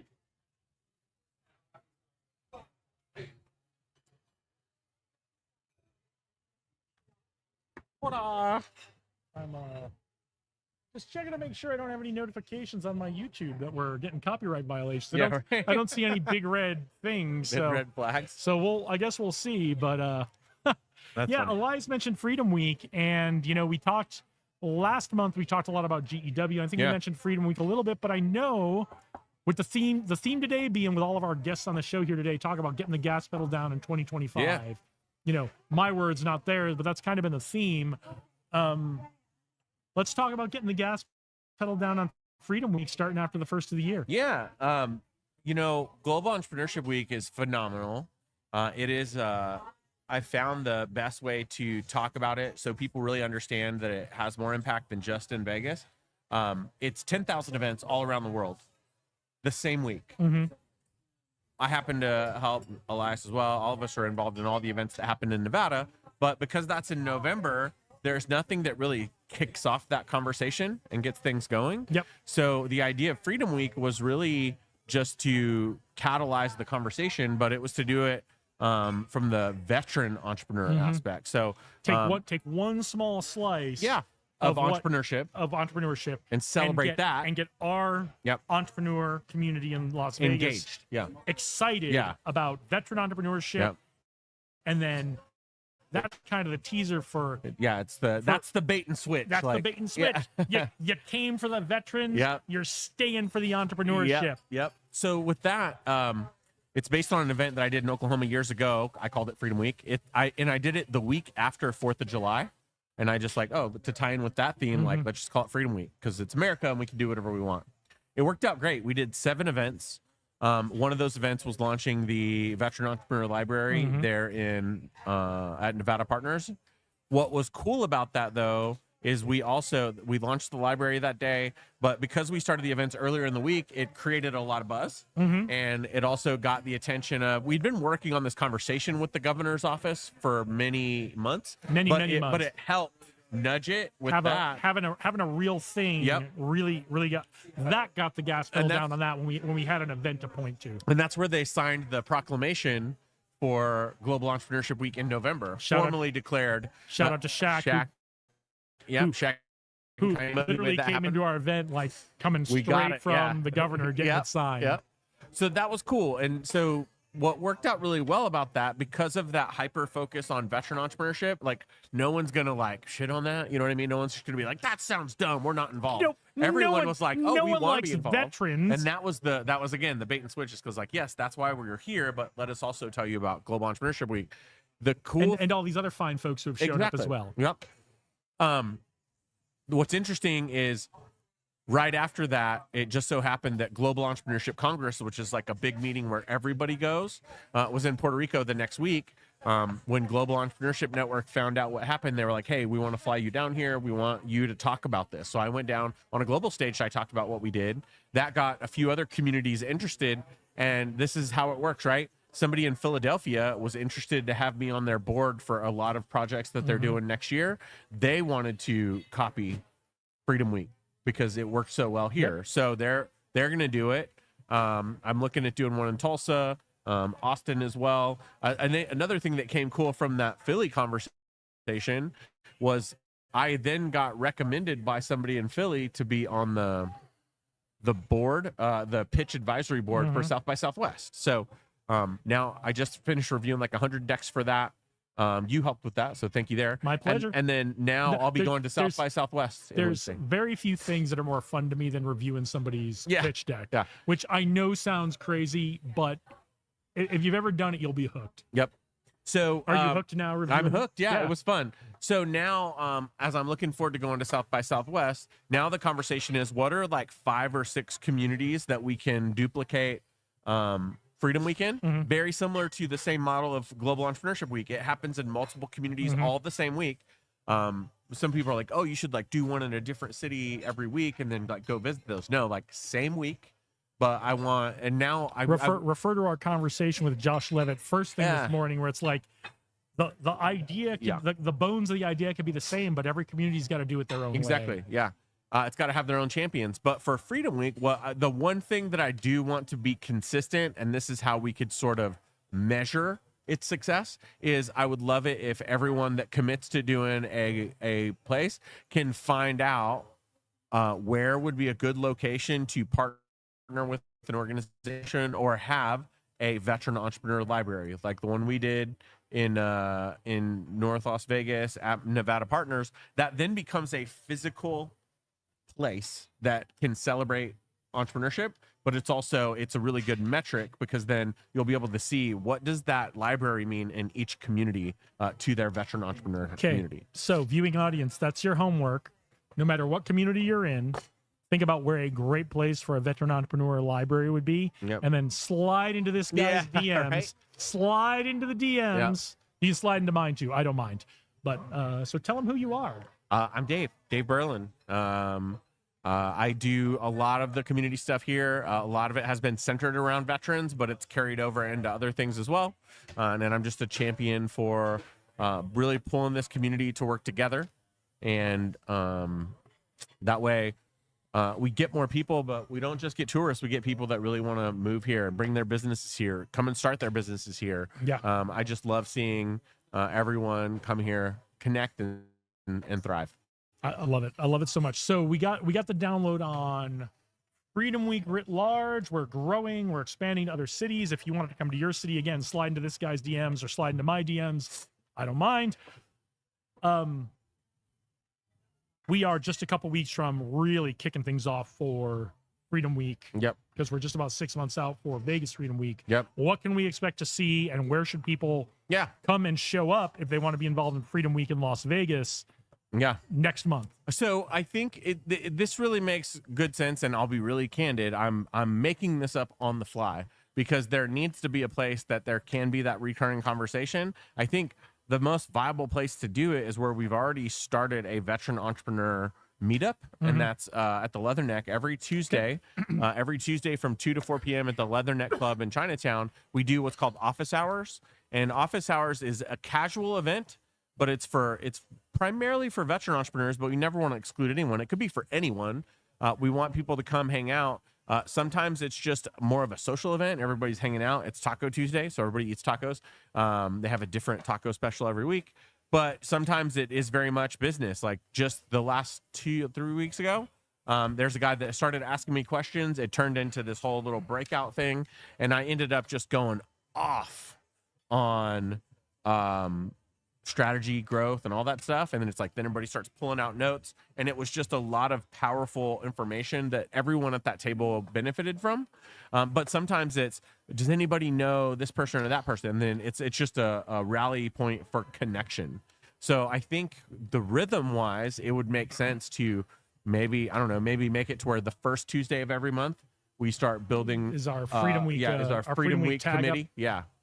Something like that, just to make it stick.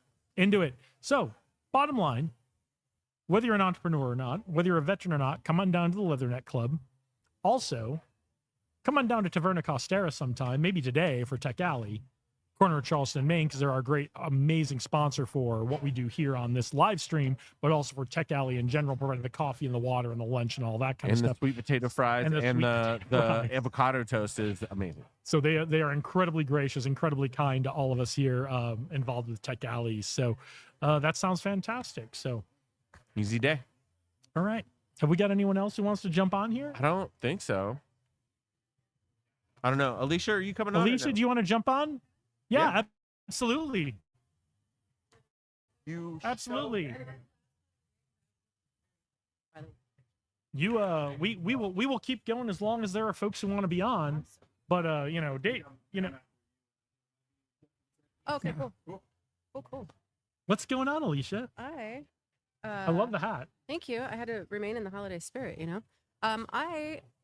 Well, first of all, I just wanted to come on because I wanted to say thank you. I feel like there's so many people in and at Tech Alley that like give of their services and all these things to help uplift all of us, Dave included, even though he's not paying attention. And yeah, so I just wanted to come on and say thank you because I appreciate all this work, I appreciate and all that. this tech, and you know what I mean. Like this is a lot to come and set up. I mean, we just thought this would be fun to do and a great way to promote what's going on at Tech Alley. So, Yeah, absolutely. so this is what I would do all day if I could get away with it. Yeah, no, I completely understand that. So I wanted, first of all, just to say thank you since this is all about giving, 'tis the season and all that sort of thing. And then I just wanted to share that as a part of the Worldwide Love Story, I'm about to get on the road. We're taking this on an international tour of collecting love stories.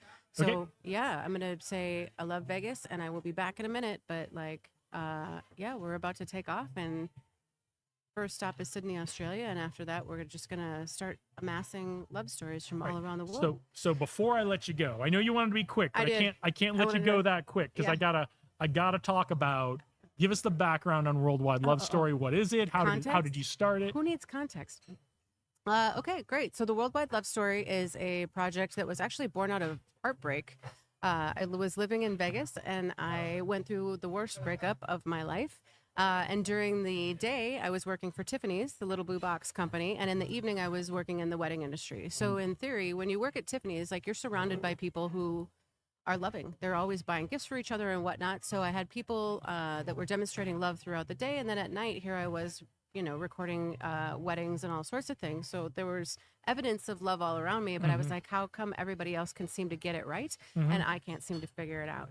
So it sort of evolved from there because I started to, when you are working in weddings and you have a video camera, part of your responsibility is to go out and get like well wishes for the bride and groom as a part of their video montage.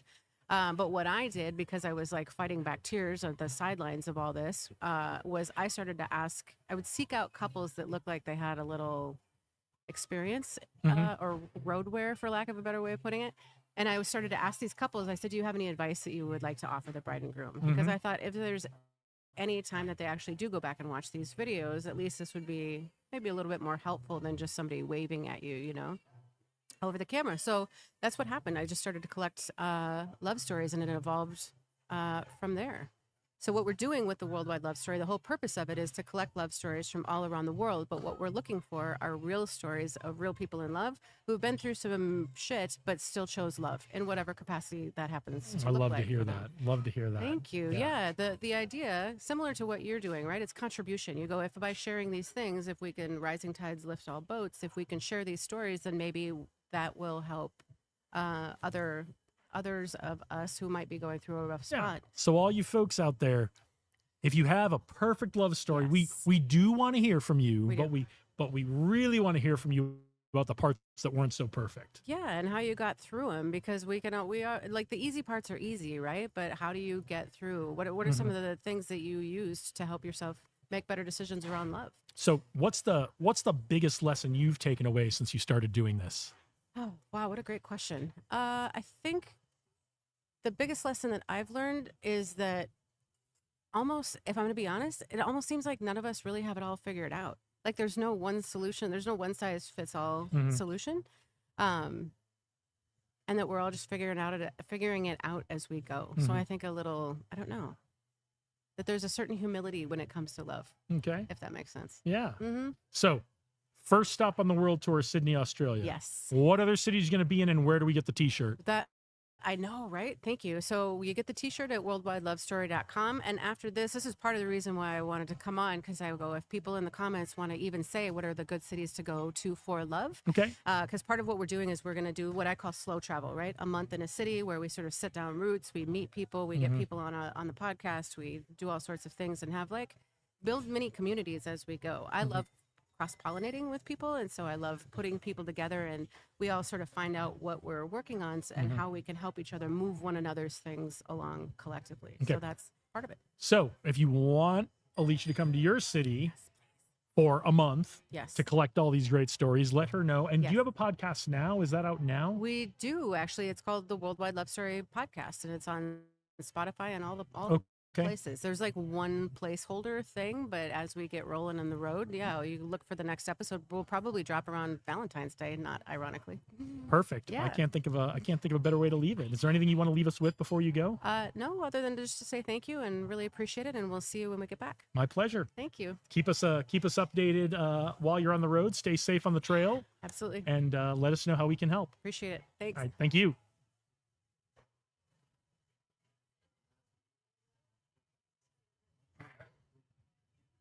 Hey, I'm Jason. Gabriel. Nice to meet you. Gabriel, tell us all about you, Gabriel. Yeah. What brings you out to Tech Alley today? So I am actually born and raised in Las Vegas, and I live out in Austin, Texas now. I've been conversing with Kurt Walker for. Oh, another Kurt Walker guy. Yeah. I've been conversing with him for a while, and he knows that I'm born and raised out here. I asked him like, hey, what's going on during the week that I'm going to be back home, and obviously recommended Tech Alley for coming over today. Are you entrepreneur? Are you investor? How do you know Kurt? Yeah, so I'm an entrepreneur, and I'm also a director for the local chapter in Austin for Founder Institute. So, Okay, great. Yeah, Are you connected with our Vets in Tech chapter in Austin? I am not, Okay, but I do know there's a couple of veteran organizations that are out there that Yeah. I'm connected with. I'm not sure if you guys have done anything with like Q Branch out there. I don't know, but Dave would know better. But we can Oh, yeah. connect offline about getting Yeah. connected up with Vets in Tech in Yeah, that'd be Austin. fantastic. And Dave is going down for South by this year, so Yeah. so we'll get you guys definitely got to connect when we get you off of this microphone. So. Yeah, actually, fun thing for South by. So official speaker this year for South by. Congratulations. We're putting together the Black Founder and Investor meetup that's going to be happening officially through South by Okay, great. Southwest. So myself and my friend Chuk, and he's with Plug and Play out there at Cedar Park in Okay. Austin, Texas. And Nice. so, yeah, both of us working on getting that done. We saw kind of a need for an event like that, and luckily South by approved it for us. Fantastic. So tell us about your venture. Yeah, so Founding Titans. So yeah, I've been working on this for probably about a little over a year with my co-founder Ross, and I actually met with Ross. So this is my third venture. This is his third venture. We actually worked together on the previous startup that he had as well, and essentially saw this huge need in the market after actually operating in Austin, Texas, of the sense of these massive, communities and, a lot of individuals that are really trying to network, but there are a lot of gaps there, both technology wise and just like human limitations, right? Like human beings can only have about 150 stable relationships. Dunbar's number for anybody that does or doesn't know that. It's a real thing. Look it up.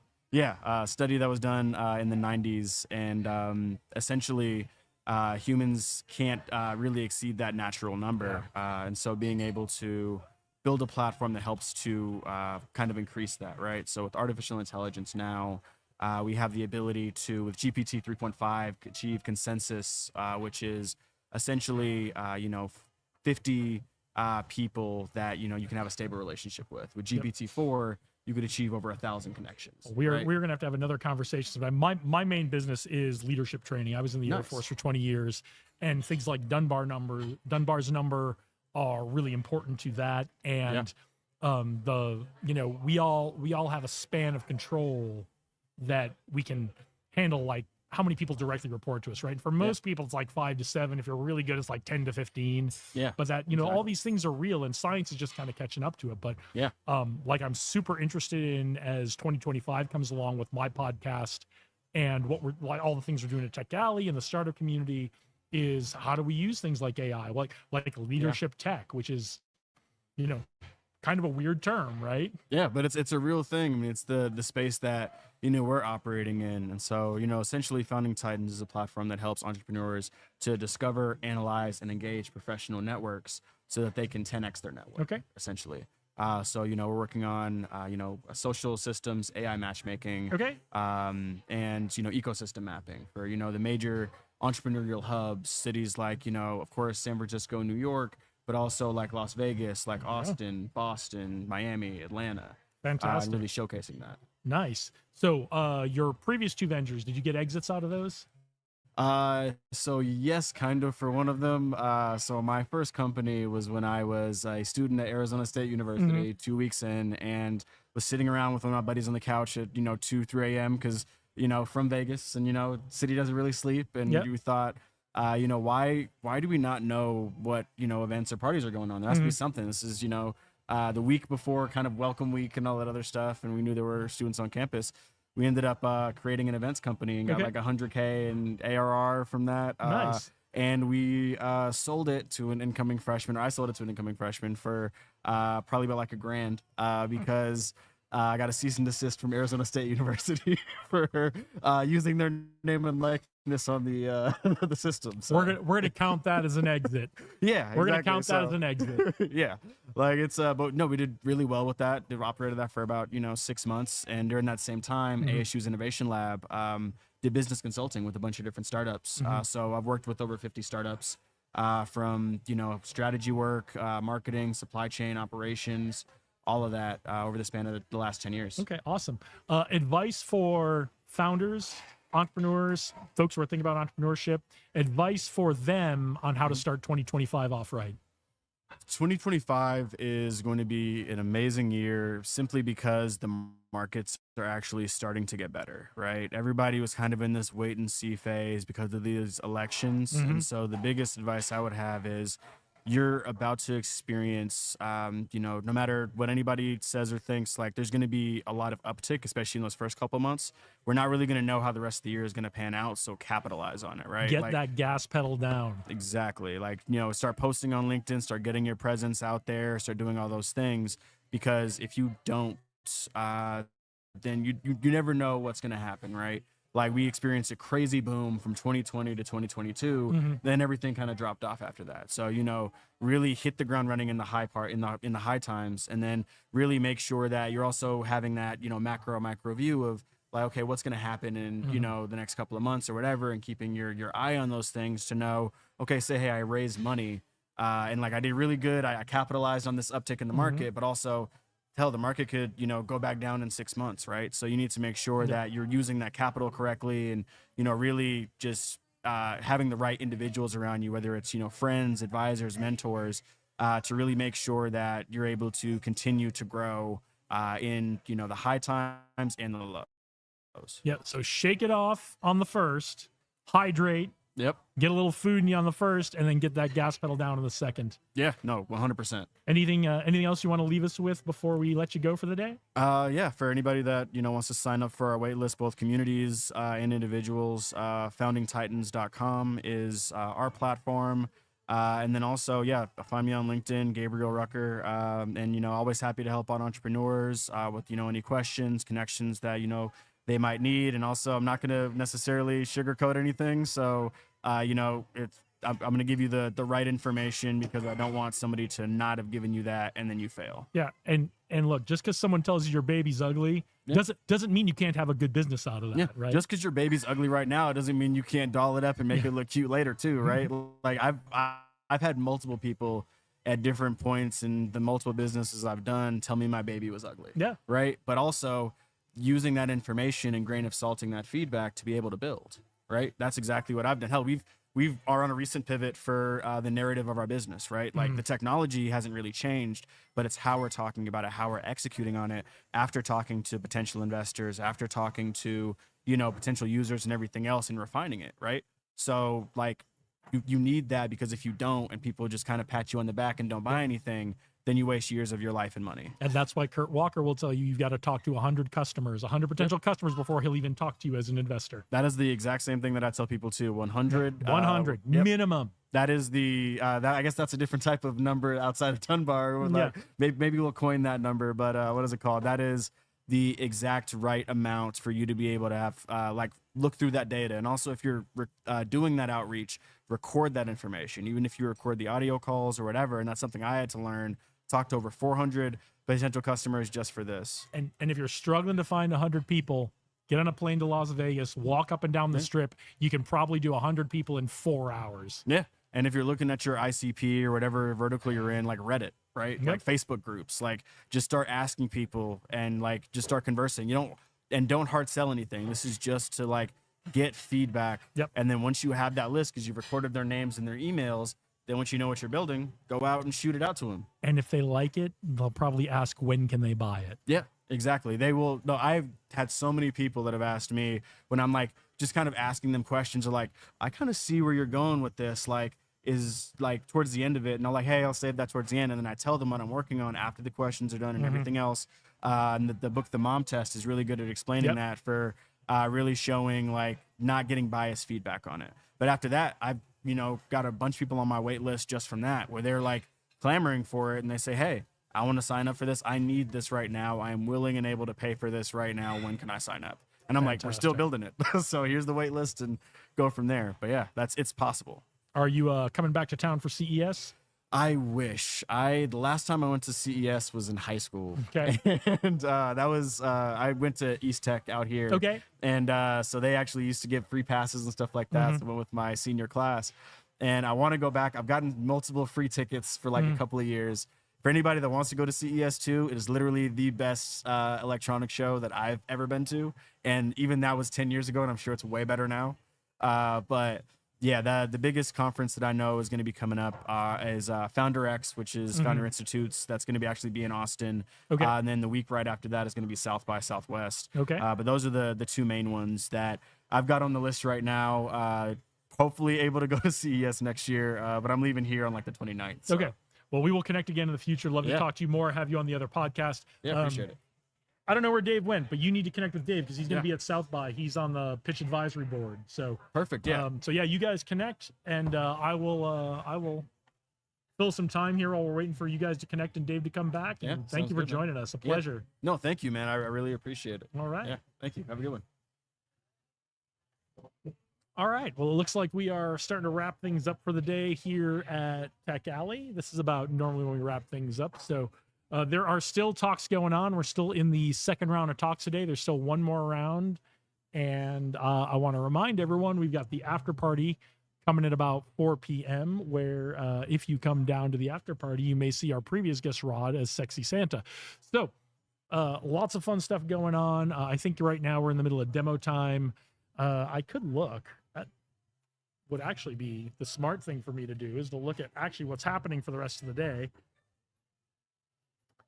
Where's my email?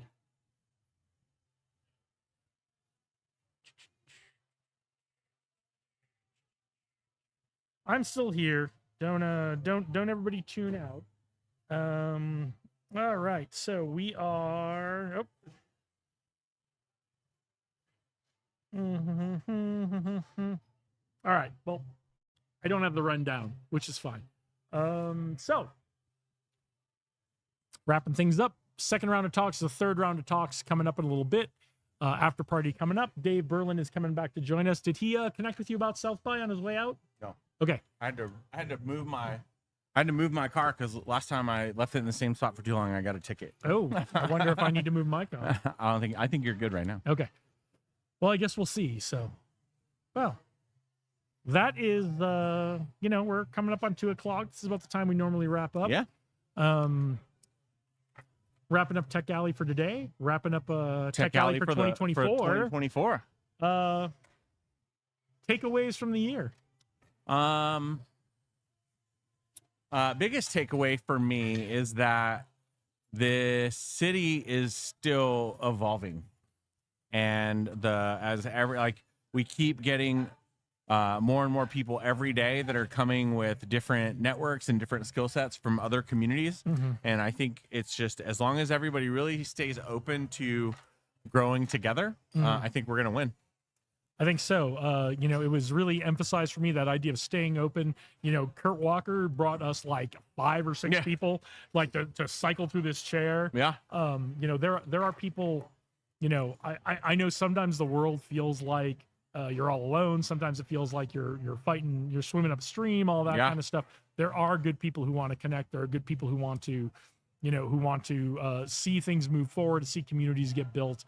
So, there are good days and there are bad days. There are easy days and there are hard days, but We have a ton of people, many of whom you've seen on this stream today, Yeah. who are just out there just looking to connect with people and want to see good things happen in the world. So that's kind of my big takeaway since we started this project about 6 months ago. Absolutely. Very true.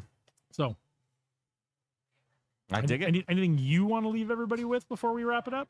No, I mean, I really think, I think it's, you know, I believe a lot of people start creating this whole energy and anxiety around a new year, new you, or whatever. Like I start doing a lot of that stuff like 2 months ago, and it's like the new year rolling over doesn't change anything for me. I agree. But it's, you kind of also have to go along with the wave, and that's what there's a lot of energy around that. I think it's really just staying true to you, and really just I think if the advice that I would have for anybody that really wants to be a part of this community, and I don't just mean the tech community, I mean this community overall, just show up.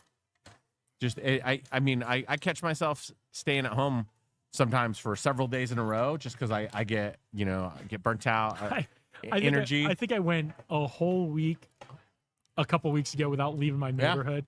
Like gym, grocery store, like the dog, the vet that I take the dog to is right around the corner from my house. I mean, literally a whole week where I think I put 8 miles on the car. Yeah.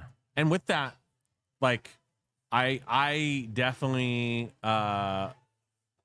every time that I do go out, or every time I do go to an event, I meet another incredible person, or I find another connection, or I get to serve somebody else, and it just it makes all the difference. So show up. I think you know, I'm a big believer in don't wait for the new year as well, but I know a lot of people are feeling the energy right now. I know a lot of people are feeling some optimism they weren't feeling a couple of months ago. A lot of the uncertainty is gone. As a lot of our guests have talked about today, get that gas pedal down. I'm going to start spending more time at Leatherneck on those Tuesday things. I know previously I had a kind of a scheduling conflict for that. That's gone now. So I'm going to start doing more of that. So not really a New Year's resolution, just kind of good timing with the new year that spend more time with the veteran entrepreneur community, just come down and be part of that social crowd. So I dig it. So, all right. Well, I think that's going to be it for us for Live from Tech Alley this month. This is the December 2024 edition.